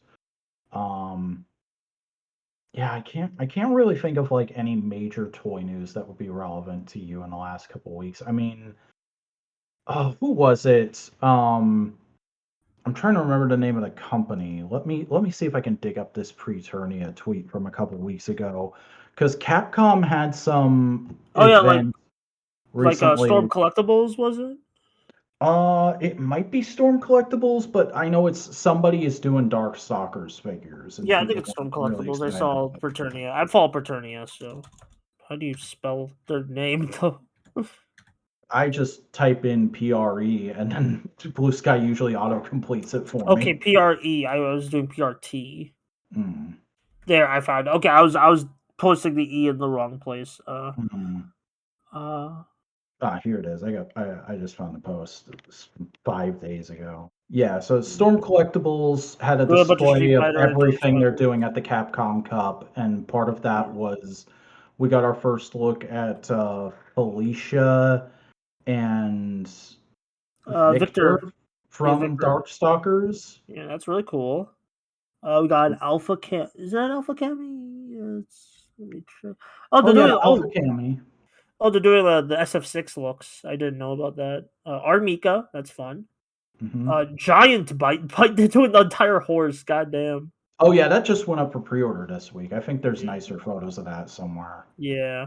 Uh, Having Mike Hagar with the pipe is fun. That's another like Marvel versus Capcom character we got on because I know some people are like, I want to try to get all the toys and of all the Marvel versus Capcom characters, and I'm like, good luck. That's really hard. Yeah, here's Oh, there's a a better Lilith in the shot of back. Bison on his horse. Yeah, there's a Lilith behind Balrog, but it's hard to see. Yeah, they've been showing off that Lilith prototype for years. So Mm. I feel like they're finally getting to a point with their Street Fighter stuff where they're actually getting ready to start pre-ordering some of their Darkstalkers stuff is why people got excited about this. Yeah. But I only kind of know some stuff about Street Fighter. I don't know fucking anything about Darkstalkers aside from it's vaguely horror themed, and there's a lot of porn of those female Oh characters. yeah. There's a lot. Like I feel like when I first discovered these franchises, there was more Darkstalkers porn than there was Street Fighter. It has shifted since, but that left an impression on fucking Teenage Simeon. No, I get. I'm trying to keep the hidden, like the power level hidden, but yeah, I get that. Like, anyway, yeah, Darkstalkers is fun. There's only like 3 games, and they haven't had a new one since like the '90s, which is kind of unfortunate. I did rank all the arcade endings, but that video flopped so hard that like I just like, oh well, I guess I don't want to talk about it anymore. I do want to do because there's technically 2 games because 1 and 2 are the same game. Just one has an update. Um, just 1, 2 has an update to 1, but then 3 has a new story. And I was gonna rank the arcade endings for 3, but then it's just like, oh, that first video bombed. Oh, who cares? Uh, it's weird. It's just frustrating as hell. But it's like, hey, I get it's niche franchise. Please make a new one, Capcom. Please. I'm begging you. Uh Now also speaking of Capcom, the USA division is back on their non-union bullshit. Because there's Damn it. the Mega Man Dual Override is gonna be a non-union production. At least the voice English cast dub of it, because and unfortunately, this isn't the first time because all the Resident Evil, like recent Resident Evil games, have been non-union. So it's like they've been like fiddling around with like it's really frustrating to see Mm, like them double down on that for like the big Mega Man revival. So I don't know. that At least, sucks. yeah, especially just as we get like the cool fan design contest happening. So It also just like it makes me want to go back to my ways of giving gamers the big old stink eye like I used to when I didn't play many video games for a while there. Just uh, out of like y'all say you're for unionization and yet the last like 3 or 4 Resident Evils I feel like have crazy blown up upon release. I mean that's just Resident Evil in general, or it's like it's too big at this point. It's literally what keeps Capcom afloat and lets them do the experimental stuff. Like billion million. It's always been a million seller. It's Well, just if they can't put the money into yeah. union voice actors, maybe they don't deserve to live. That's what I'm saying. Yeah, I don't know. It's like it's frustrating because it's clearly the USA division of the company, but it's still like, come on, guys, you make a lot of money anyway. Just uh, Save a life, pirate a video game. never pay more for. I can't say that with a straight face. I just bought Pokopia. It's a fun game, but I just can't like I am literally that Nintendo drone like where it's like yeah new Nintendo game. Yeah. Pokopia is fun though. I'm not too far into it. I'm only like 2 areas of like I don't know how many areas they are, but it's like it's really just chill to just like because I never really got into Animal Crossing, but just you put that with Pokemon, and I'm like I'm down. Yeah, it's like it's Animal Crossing Stardew Valley kind of a thing, right? Yeah, But there's like an actual like underlying story of like where all the humans going, and I don't know yet, but it's interesting. Whoa, that's crazy. Yeah, Yeah. I haven't seen too much about Pokopia, except that they've got like a bunch of bonuses for if you're playing that and you can prove it with some kind of code in Pokemon Go right now, because that's been the big gamer thing for me recently is um, I just kind of had this moment of like, man, I need a distraction from the everything. I need to be going out more. And like, oh yeah, when it came out, I didn't have a phone. Like that was the initial fad was right before I actually had a phone. So I never played it much in the first place. And oh, all of the Pokemon are on it now. It's not just the original 151. So I Yeah. can put my Pokemon and so I've been just slowly getting more and more addicted to Pokemon Go the last 2 weeks.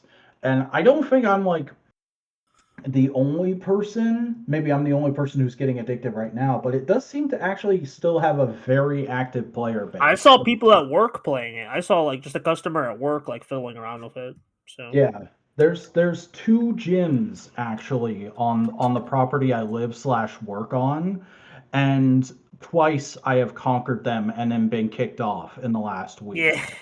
I have like phases where I go in and out of Pokemon Go. I'm like tempted to get back in, but it's like it is a fun game. I remember like on vacation, I played a lot of like I just like I spent the microtransactions to beef up my roster, and I'm like, all right, let's I go on vacation and I just like I I spent a little bit of my tax return on microtransactions. yeah, it's I was like, ah, it's extra money. It doesn't matter. yeah, I get that. I just spent like $10 to be like, make my Pokemon roster grow because I can't. I am like I am always at max capacity of these things Mm, because I'm a yeah, hoarder. I'm a Poke hoarder. So I just like I didn't realize that gyms also did the Pokestop spin them for items thing for like a week. So I got very low on balls for a minute there.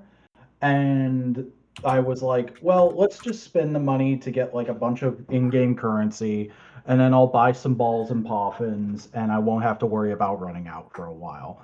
But I probably will eventually have to buy storage because right now I've kind of decided that like my soft goals for the game are A, complete the Pokedex, and then B, get a free star of everybody. like Um, they put like every Pokemon in their sim. Like that's 1,000 exactly. Pokemons. That's why I say soft goals, so I don't feel bad when I eventually lose interest. Yeah, But it's also like having that goal helps me conserve space because I catch a Pokemon and then I immediately appraise it, and if it's not 3 stars, I don't feel bad about just chucking it yeah, or transferring it. Excuse me. chucking it. I just take the Pokeball and hawk it into a bush. Yeah, I is that where you're talking about naked? Yeah, that's another great thing about the game is like I don't know the new Pokemon from like the last 2 or 3 games that well. So like I've been discovering like a new Pokemon every other day. And most recently I found out about Nickit and I was like, I kind of love this thing. It's just got this great like I know something you don't energy to its control art. Yeah, it's It literally great. looks like it's doing a big old JoJo anime ho ho right there. Yeah, yeah. Naked was cool. I didn't use it in Sword and Shield because they had Dark type Zigzagoon, and that's just way cooler to me. But it's like I might next time I play through Sword and Shield, I might just pick it up It's there. also just it's fun to finally get in on the gimmick of you can take a picture of a Pokemon existing in the real world. Because Yeah, that was the big appeal initially, and I was like, that's kind of fun, but with only 151 Pokemon, you're gonna run out of like fun stuff to do eventually.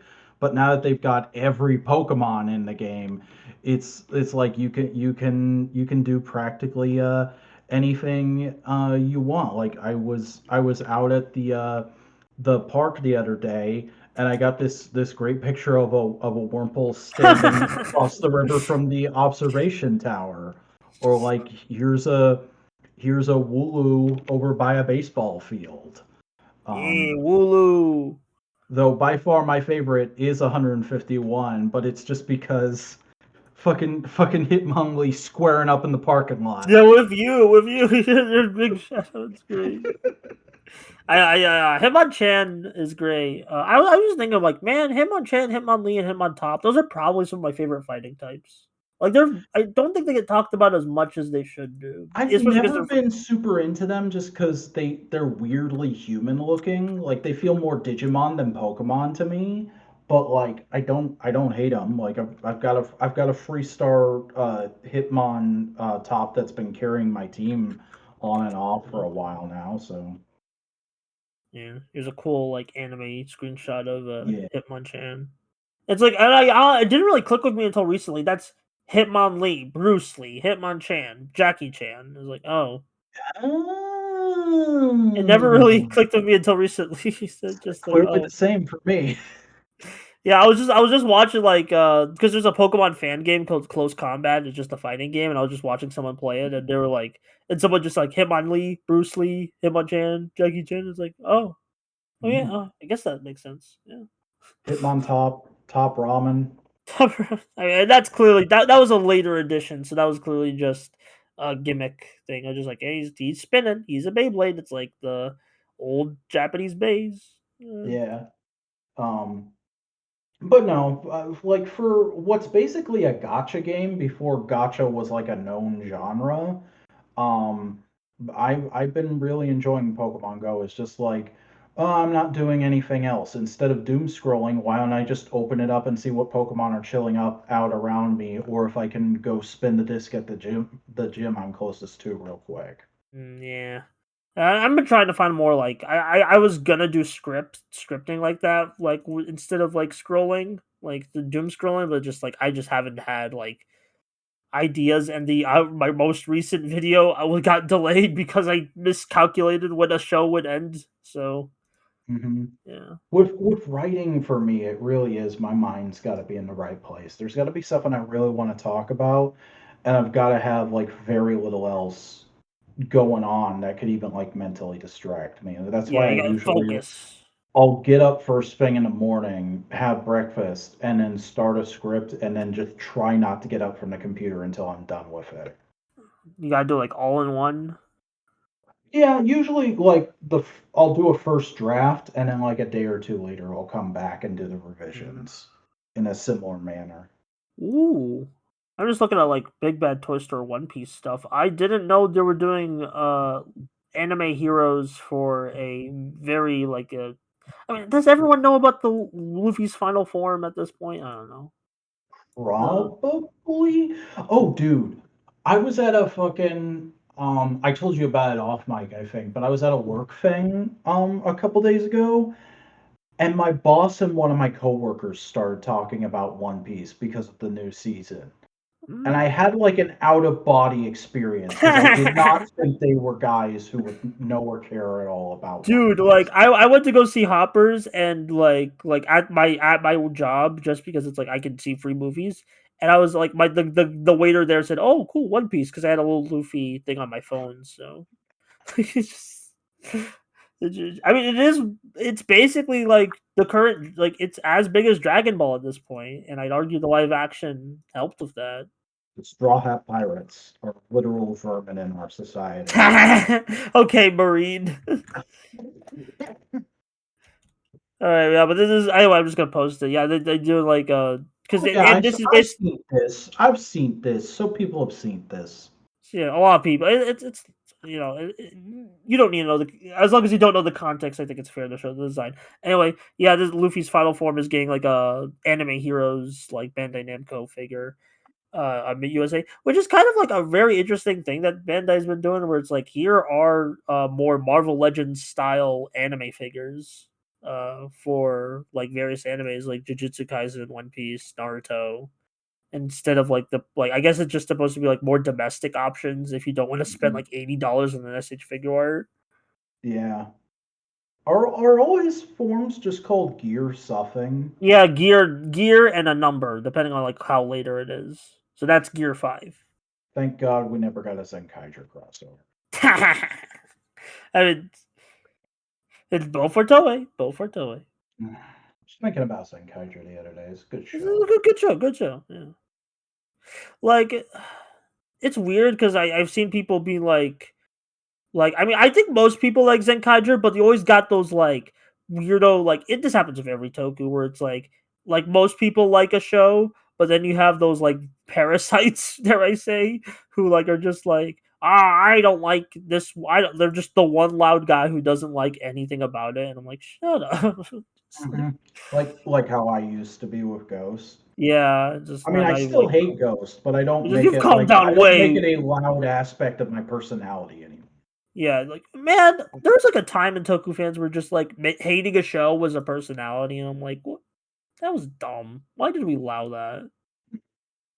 I mean, I did a fucking Bluesky post about this kind of thing the other day, where it's like there's so much shit out there to talk about that like one minor aspect of the world that specifically pisses you off, don't waste your time on it. Don't go out of your way to talk about it. If somebody asks your opinion on it, like sure, go ahead and go off, King, but like you don't need to go out of your way. Unprompted, like Yeah, and you know what? You know what? Sparked me actually having this thought. It wasn't even a Toku thing, or I guess it kind of is if you want to be very technical with how you stretch the term Tokusatsu. Um, I was literally thinking about the Netflix Wednesday show because I had seen like not even somebody saying this, but somebody talking about people saying that the actress from it looks weird now that she's done that whatever beautification thing she did that made her cheekbones way more pronounced. And I'm like, dude, like who fucking cares? You don't find one woman attractive. Who fucking cares? Get a life, you bozo. legit. Oh, that's gross. I think it's just half misogyny at that point. That's just, It is, uh, but it's also like that's the thing with that kind of misogyny in general, or like even going back to like not just misogyny, but just like looksism in general. With that show, remember when Luis Guzman got announced as Gomez Adams? People flipped out because he didn't look like the guy from the '90s movies, and it's like it's Gomez Adams isn't even supposed to look beautiful. He's supposed to kind of look like a little freak. And even then, that actor doesn't even look that much like a freak. Like he's very handsome it's just a from a different certain kind of point of view. handsome, but it's like I guess anything that's not like traditional white male is cringe. I guess I don't know. But like I it's that's a mentality that we shouldn't just apply to looksism. We should apply it to yeah opinions about everything. Where it's like yeah. if something really pisses you off, like sure, have a little rant about it in the privacy of your own mind or your own home. But like if somebody's just talking Don't about a make thing it they everyone like, else's problem. don't ruin their day. Don't make it don't make your bad mood somebody else's problem. That's the lesson I want you to take home from this podcast, kids. Yeah. Also, please bully Jack Specific into freaking reprinting their Sonic toys. I'm so I've been getting back into like as I've been talking about. I've been getting really back into Sonic. I mean, I that happens like every 2 years where the new Sonic thing happens, but it's like I just been like big Sonic, and I want to collect some of the Jack Specific toys, and I just none of them are in print. Like the ones I want, like it probably doesn't help that I like the villain characters, so yeah, I'm screwed. And not like Eggman, like I'm talking like the edgy guys, you know. Not enough toy companies do straight up reissues. I'm like, that's one good thing I can say about modern Hasbro is they're at a state with Transformers now. Some of their other lines they should really get with the program on this, but with Transformers, it's like, oh, you mean we have a mold we made just a few years ago that's basically like a perfect modern version of this guy. We don't need to go back and completely redo him. Well, let's just tweak the colors a bit and put it back out in the new box. Like that's what they're doing with most of the Autobot car guys from 84 and 85 right now because they did them during the War for Cybertron trilogy and all they needed was a couple of little tweaks and it works fine. Like Sideswipe, who was in I think Earth or not Sideswipe, Sunstreaker, who was in like Earthrise Wave 2 or 3, is coming back out in studio series in slightly brighter colors in another month or two, and Yeah. it works fine. More of that, please. Oh, by Fucking the way, since we're on Sonic, and I know you're a big DC guy, have you seen the Jack Specifics the DC Sonic figures? Because I've actually I've been seeing seen, them in stores. yeah, I've seen those around. They look fine. Yeah, they Like kind of the like they. My only problem is the DC characters are the new 52 versions, so it's like, Yeah, and I think they're also are those Jack specific toys or are they yes, McFarlane Jax. toys They're Jax. packaged? Okay.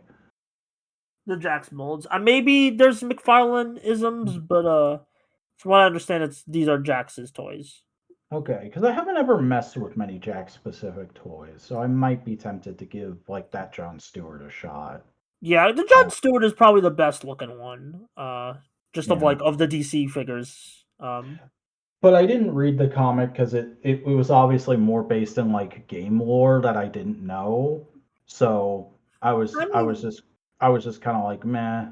yeah, And I then feel like there seeing was a the lot toys, more I was like, Sonic. eh. Not more Sonic's DC in that, just because there's only like five to six Sonic characters. It Mhm, reminded me of the Power Rangers DC crossover, where it's like, oh, it's mostly DC featuring the Sonic cast, like a select few Sonic or Power mhm. Rangers characters, you know. Yeah. So it's like Good it's on not them like for pairing actual Sonic with Flash instead of Superman, like they would yeah. probably feel like I they mean, had they to. paired like Superman with Knuckles, which I think is a really cool pick. Mhm. Like, yeah, here, let me go find Knuckles Superman. They even did a toy of it. I think there was some moment from that went viral with Batman and Shadow. Like they did another It was this is what the it was old Batman and Spider-Man Shadow did. because they paired Batman of Shadow, but also they did there was a viral moment of Metal Sonic getting jobbed by Batman and like Batman. So like, and because people love their Metal Sonic, I love Metal Sonic, but it's like people, there's some real Metal Sonic like power scalers out there who are just like The new obsessed with 52 like, Superman design is so fucking. That's not even the new 52 design. That's the new 52 crotch piece on a regular Superman body. That's weird. What the yeah, it fuck, just dude? feels like, I don't know why. I guess it's just that's just the like standard like DC crossover like whatever.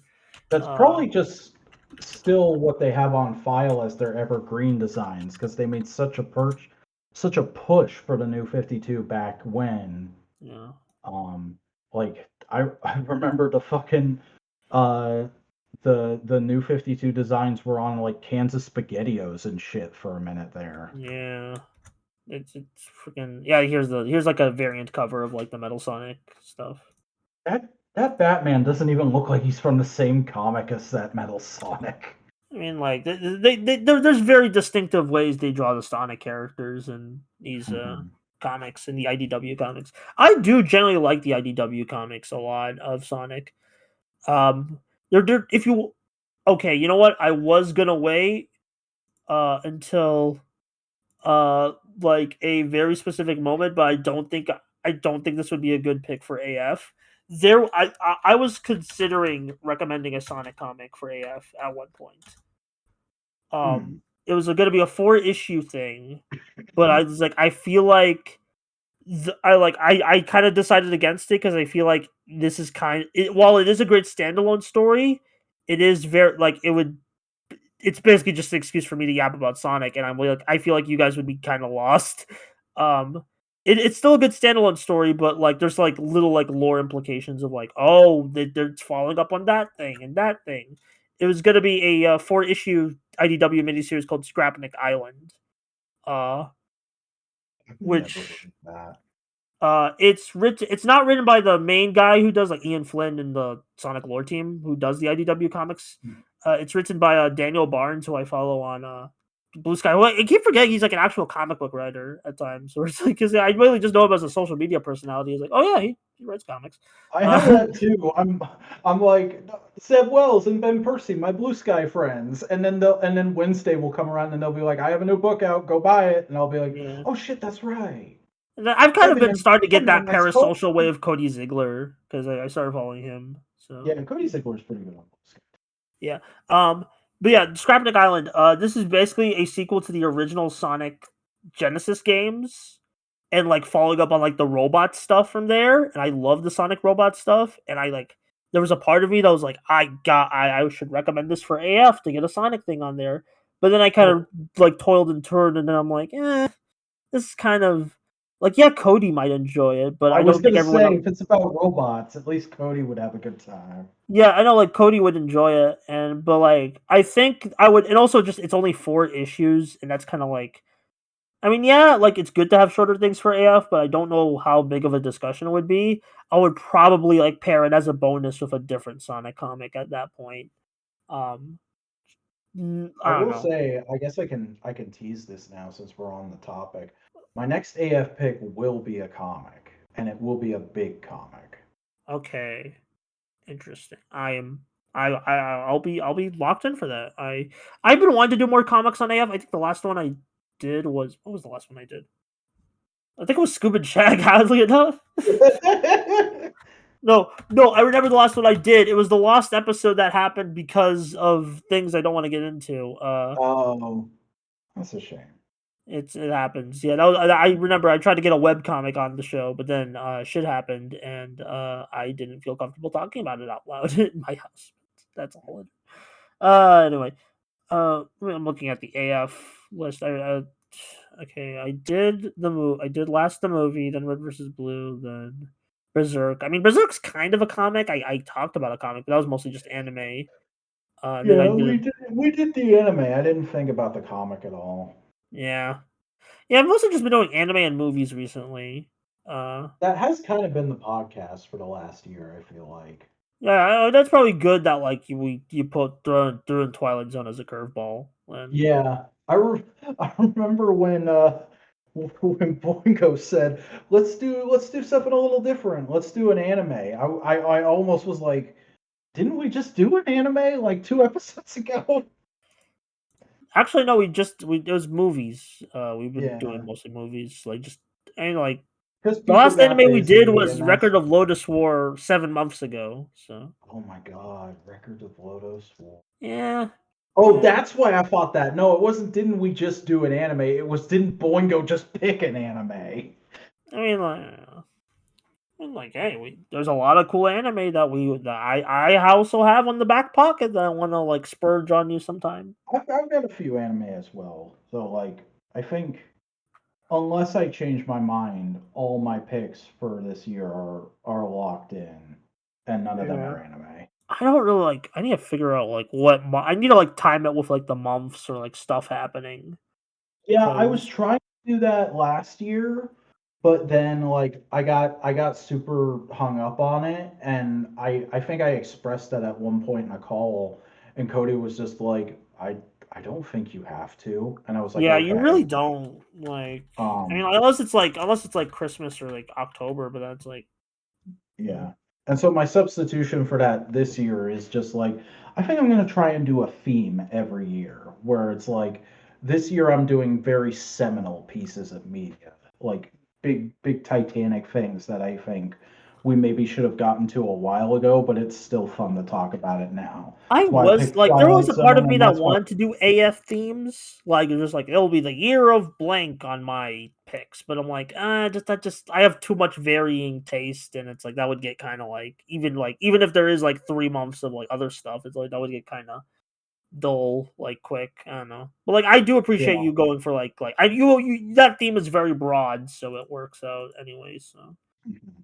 Makes it harder for y'all to guess as well. That's why I feel fine saying that, and also saying that the next one will be a comic. Like there's a lot of that can mean seminal books anything. we still haven't done. That can mean anything. It's like, Mhm. all right. Yeah, I'm still kind of like disappointed. Man, you were like the last episode we did without you during your hiatus was Kingdom Come.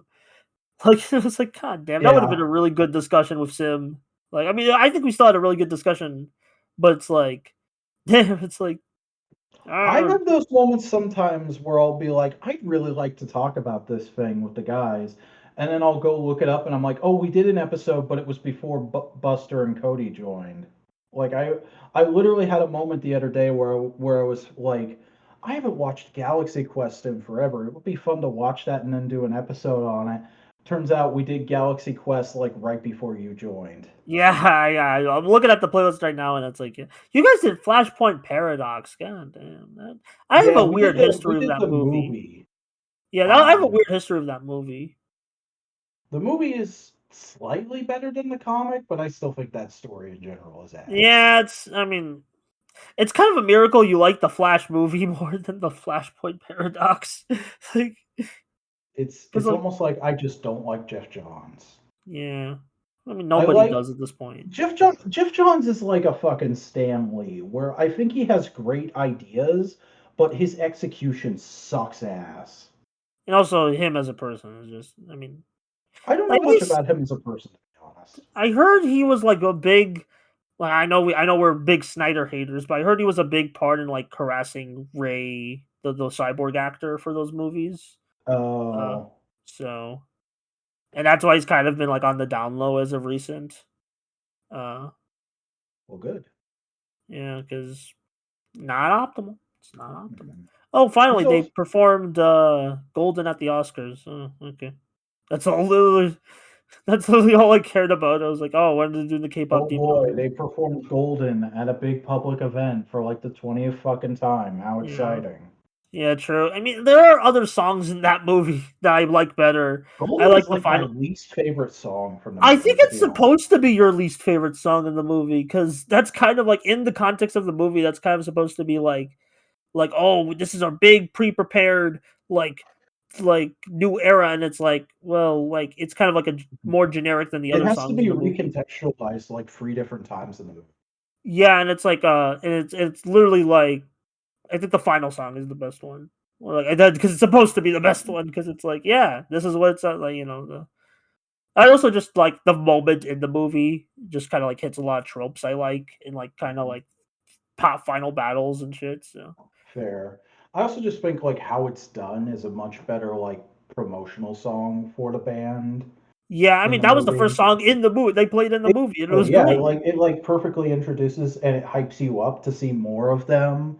Like that's the one I'd want to see at events more or like um if you want to trout that singer along as well, like the duet Rumi has with the one Saja boy at one point is really Yeah, good. Genu.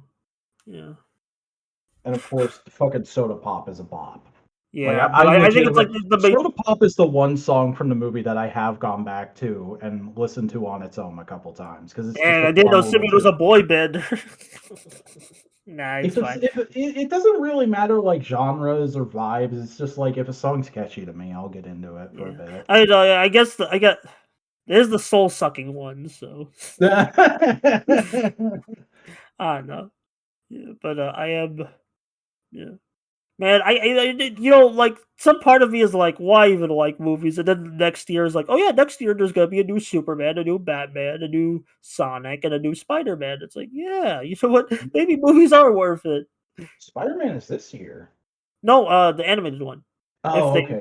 if everything goes well, if everything goes well, I hate that I have to say this because the freaking Cliff Lord and Chris Miller's like the production because they don't even like write and like animate or produce direct the films like as the animated ones as much. I think it was really only Phil Lord who's like, and then Chris Miller was like a director, and like they just releasing Project Hail Mary. I'm excited for that, but it's like man, I hope those two can lock in and just finish it, and then I never have to care about. I mean, I can still care about their work. I just think they're a bit of it's weird. I have complicated parasocial relationship with those fricks. Kind of crazy though. We are getting 2 different major Spider-Man projects this year. I mean, like we kind of had a similar thing happen with like No Way Home into Cross. So Oh yeah. because Those like were No Way just Home was so far 2022. apart that I don't think about it. Then again, when is Brand New Day supposed to come out again? Because I feel like, July, which oh had no wow, trailer. that's closer than I thought. I've They seen must a be couple keeping like all leaks of close to the vest designs. if there's no trailer then. I've seen a couple leaks of designs, but like I don't know what's real. So And then Spider-Man Noir is like next month, right? Wait, is Spider-Man Noir next month? Oh yeah, because it was the trailer. Let me check Spider-Man Noir. Anyone who watched that show in color is That you're blank, committing a or sin or they against just don't God. know better. Okay, I'm checking. I'm checking. It is May 25th, 2026. Okay, so that's in a Okay, couple so it's months. 2 months out. Okay, But so yeah, there's they're only gonna like do a binge drop. That's weird, man. Huh. wow, there's only like one buffer month between that and Brand New Day. I mean, I don't think it will factor much into Brand New Day, but like, Yeah. what is like a major release? When are they releasing? Why did they release the Brand New Day trailer during Hoppers? Because like children's Disney film. I I don't don't know. know. It's probably just not ready yet. Maybe they're like, we gotta make the. Maybe they're trying. I don't know. It has to actually look good. People have been down on us for years. We're trying to course correct. Yeah, I guess because like even if people did like No Way Home, they're like, yeah, but it kind of sucked visually. Was their thing? Well, and part of the little bit we know about Brand New Day at this point is they're making an effort to shoot a lot more of the Spider-Man stunt stuff practically. Yeah, I mean they got So like Jackie it probably Chan's like takes more time production to crew. integrate the CGI with that. Yeah, also just whenever they got Jackie Chan's stunt crew to help with it or something. Yeah, wait, it's by the Shang-Chi director. Of course, there would be like Hmm. stunts and shit. So. And then even then, Shang-Chi kind of turned into a bunch of CGI by at the end of the movie.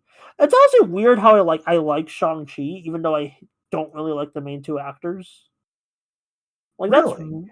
yeah, I think Simu Liu, at least in the public stuff I've seen him, he's kind of a dick.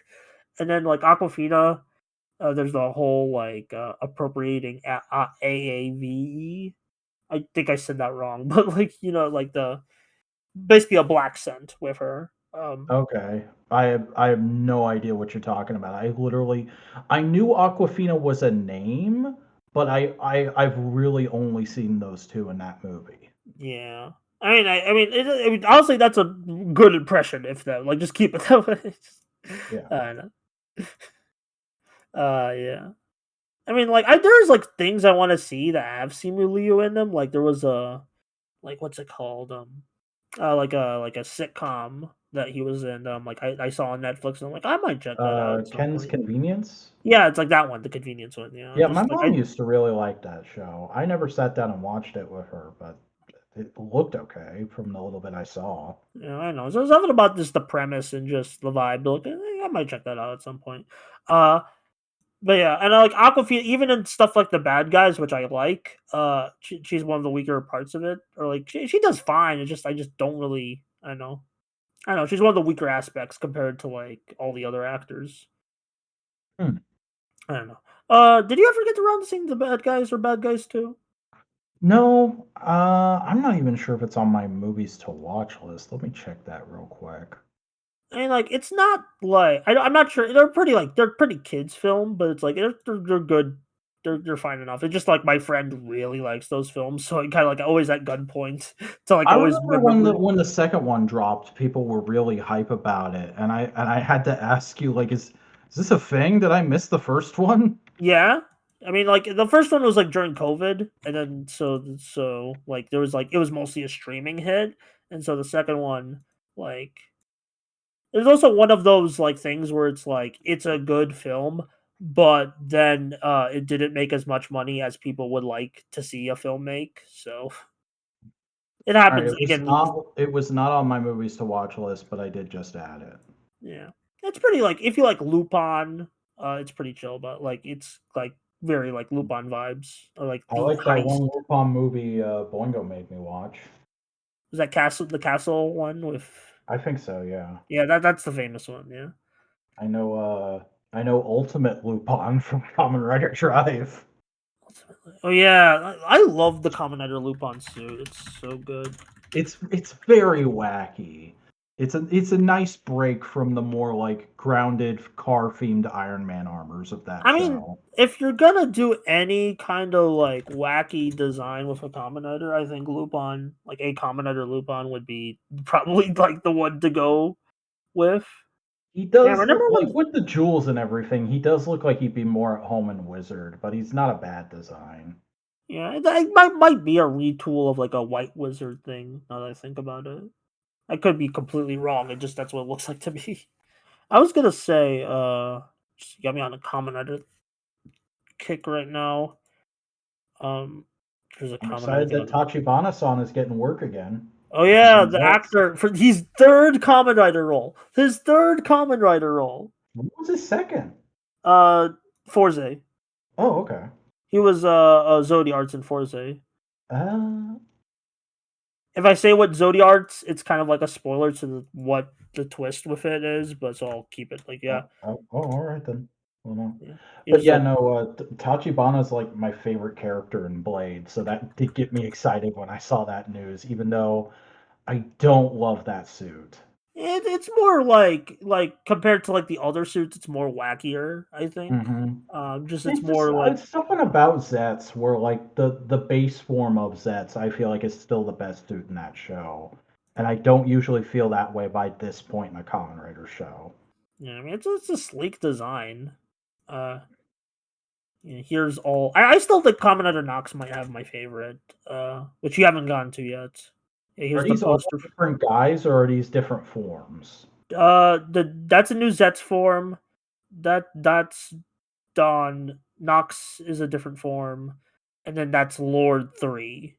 That's not technically a Kamen Rider because they're doing the whole Shadow Moon stuff with a couple of characters because they're not Kamen They're Riders, they're common Lord warriors. Common Warriors. Yeah, I guess that's what they said during freaking um like I forgot their Gotcha. name. Gotchard, yeah. I shouldn't forget the name. Gotchard's really good. I like Gotchard a lot. Mhm.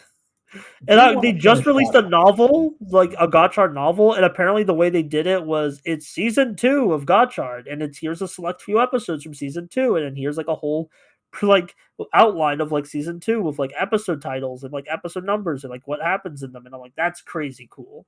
I like that a lot. That's better than what they used to do for Kamen Rider novels by a country fucking mile. Yeah.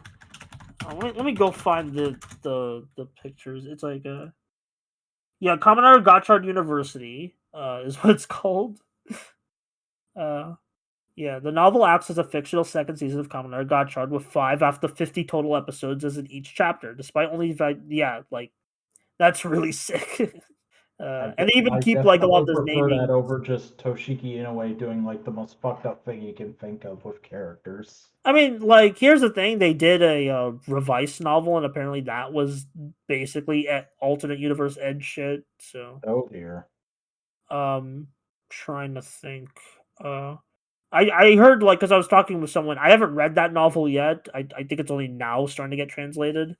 But like I've heard mixed things. I heard some people like the revised novel, and some people are like, it's just kind of like just not my thing. Apparently, there's a Black Sun novel. Okay, I'm just looking at Oh, Common Rider novels. It's like there's a Black Sun novel. Oh, it's just a novelization of the show. Okay, who cares?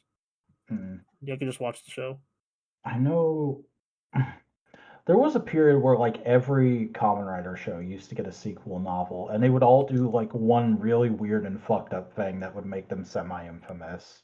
Like It there's was a COVID that kind of screwed that up, from what I understand. okay. Because like there was supposed to be a build novel that a very like that. There's a very famous story where it's like, um, there was supposed to be a build novel, but then COVID happened, and then that kind of got like scrubbed out. Hmm. Is even like a, let me check. Let me see this. I don't think it's still been released. And then like show currently Shogun Bluetooth is busy with Samurai Troopers, so I don't think that's happening anytime soon. Let me pull my build novel. Yeah, it's the writer wiki still says it's an upcoming novel. Yeah, sure, buddy. Any day now, guys. Any day. Yeah. Yeah, it was announced in November 2019, and I assume the all the COVID and now new projects is like, yeah. I very famously remember when I was getting into like the larger writer fandom for the first time. This is like 10 plus years ago. People would often make a big stink out of the novels and like the weird shit that would happen in them. Yeah, Like I know the there's Fies novel, like people got really Puritan about that. And I'm like, I'm sure it's not a great novel, but like some people like, guys, it's That's what I had actually forgotten about. I was more so thinking about like apparently there's a graphic sex scene in the Ryuki novel. I mean, I think that was in the writer time thing, and people were over exaggerating that. It was just like the aftermath of like gay sex. No, this was straight sex. Oh, okay. I think I mean, it was also that like it was kind of like a betrayal of someone of Knight's character because it's Knight having sex yeah, with the female protagonist of Ryuki whose name I don't know because I haven't seen Ryuki. yeah, Um, and I know because I read a summary of the Wizard novel after it came out. Um, I know the Wizard novel has Rinko and Haruto get together, and that makes no fucking sense. But like, whatever, it's just in a novel. It's not like they've ever acknowledged that in the show, and yeah. I think that's same like goes that's for all the other novels. I think that's my thing with like the Tyson shit. Like people like getting like really weird about like, oh, they ruined the Tyson, like in the Tyson ruined, or it's just like you're not supposed to do that in the Tysons. It's like it's just a dumb crossover thing. Just calm the hell down. People like, and it's like no one's gonna read these novels. Like they're not really like they're novels. They're not really part of the show itself, or like in these like torrent batches we use to watch the show. It's like calm the hell down. These novels exist for rubes like you that actually live in Japan and can read kanji, who are gonna buy anything that says Kamen Rider on it. Yeah, just as little like bonuses. They're bonuses. They're not like like supposed. I don't know. I don't know. It's weird. I'm just scrolling through like all the Kamen Rider novels, and it's like it seems like the current wave of novels started in the 2010s. Hmm. There's even a Hibiki novel. Whoa. I don't know. Okay. Some of them are adaptations, but some of them are sequels. That's interesting. Huh. I don't I know. should watch it. We went down a weird rabbit hole of this one. I mean, like it's no worse than normal. It's just it's Yeah. more. Oh shoot! I didn't mean to open that. Um. Oh god, I completely derailed my train of thought. No, I was just gonna say like it's more like a Twit episode than anything else, which I guess makes sense. Yeah. I'm excited for the Agito movie. Oh man, that's soon. I really hope they do a Fathom event for it. I would really like to go to a movie theater and watch some Kamen Rider, I would even if really hope it's good. that too. I'm weird about Kamen Rider anniversary stuff because it seems like everyone else hates it, but I'm like I like most of the post series anniversary like legacy stuff. Like I mean, I infamously like the O's one. I really like the Fies one. Um, I like the Blade stage show, which is really amazing. I think that's a really fun stage show. It is very decompressed, but it's like it works for a stage show. What do you mean no?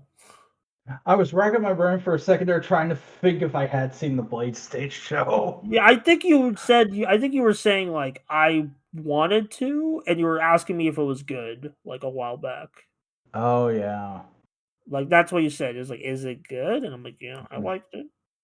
It's also just like novelizations and novel sequels to things are always going to be hit or miss no matter what. Yeah. I mean that's not really like we were talking about just a stage show, not really. Not we kind of moved on from the novel conversation, but yeah, I get you. Mhm.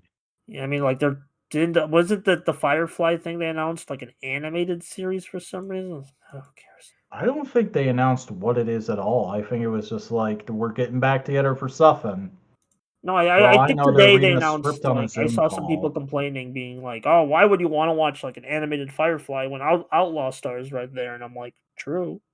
I don't know, man, because you like Firefly and you don't fucking watch the Japanese animes. I mean, yeah, that's also fair. Yeah. What else has been happening? I paid a lot of money for gas today, Buster. Oh no, the gassing. I am going. I can't actually. I can't say that. Oh no! uh, I don't even think I can post the whitest kids you know link without getting the Mm. podcast in trouble. Well, I mean, everybody knows what state I'm in, so let me just say I did look up my senator's home address recently. uh, what the heck is? You know what? But keep getting notifications for like. You ever have those like Discord notifications where it's like, here is a link to like a thing, and I'm like, yeah, that's a link. No, I usually get a Zelda to a thing, honestly. Have you watched Sinners yet? By the way, I think we talked about Yeah, it. we made a Yeah, whole segment about me watching it a while. I could have sworn Cody. It was Cody. I don't know. It's been a while. My brain is fried. Ah, yeah. Oh, what a good movie. I do feel like some people are like they get like I don't know, like I don't know, stupid Oscar discourse gets people like weird about things, and then people are like, oh, like because remember like when Everything Everywhere All at Once was sweeping, it's like they were calling people were calling it Reddit movie, and I'm like, it's a good movie. I feel like we're losing the ancient way of words.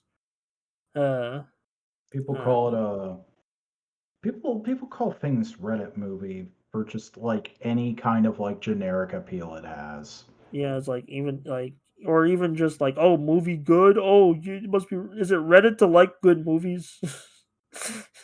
I don't know. Whatever. I don't know. I just think, and also just like this might be a weird conversation to have with you, but it's like I feel like there's a bit of like unintentional racism with that comes with these things.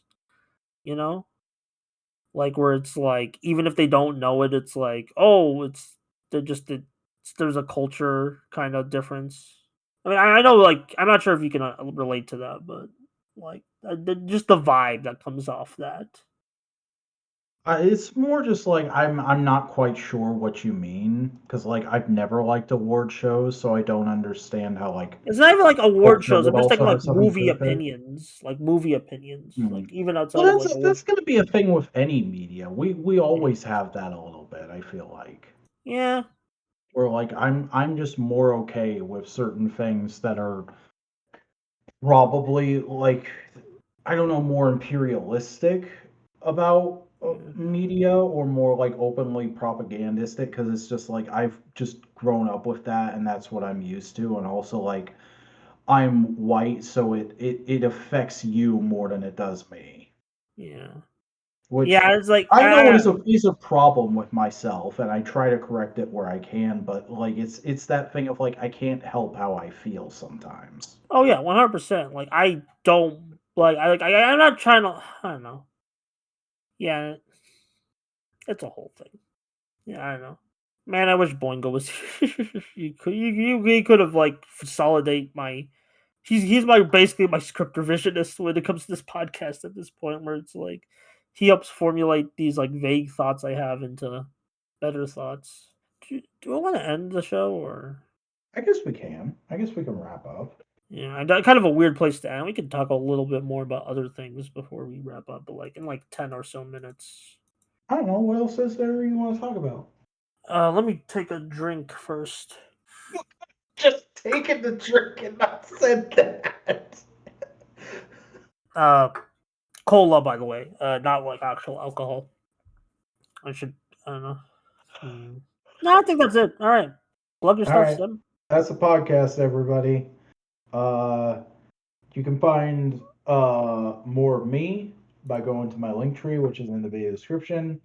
Obviously, I do toy photography, uh, and I do YouTube videos sometimes, and eventually one day I would like to have a book published, but that's pie in the sky stuff right now. Buster, what about you? Hi, I'm Buster. You can find my stupid stuff over at the Buster Corp channel. I also do cartoons over at the Buster Tales channel. You can also find my Bluesky where I yap about both those things and other stupid shit at the Bluesky Buster Corp Bluesky. Uh, And this has been Modular Components. It's a podcast where people talk about stuff. Sometimes it's two people, sometimes it's three, sometimes it's four, sometimes it's even more. So if you like that, go ahead, like, comment, subscribe, do all the things on whatever algorithm you're engaging with this in to engage with it, so that it engages more people, and eventually we can I don't know like buy a cheeseburger with the money from this. Um, and be sure to come back next week for more of this, or maybe an Analytical Fanboys, or maybe a Break Glass in between. I don't know. I don't know what your listening preferences are, but I hope they gear towards whatever we're doing because it's nice when that happens. yeah, Anyway, anything else we should say before we go, Buster? penis.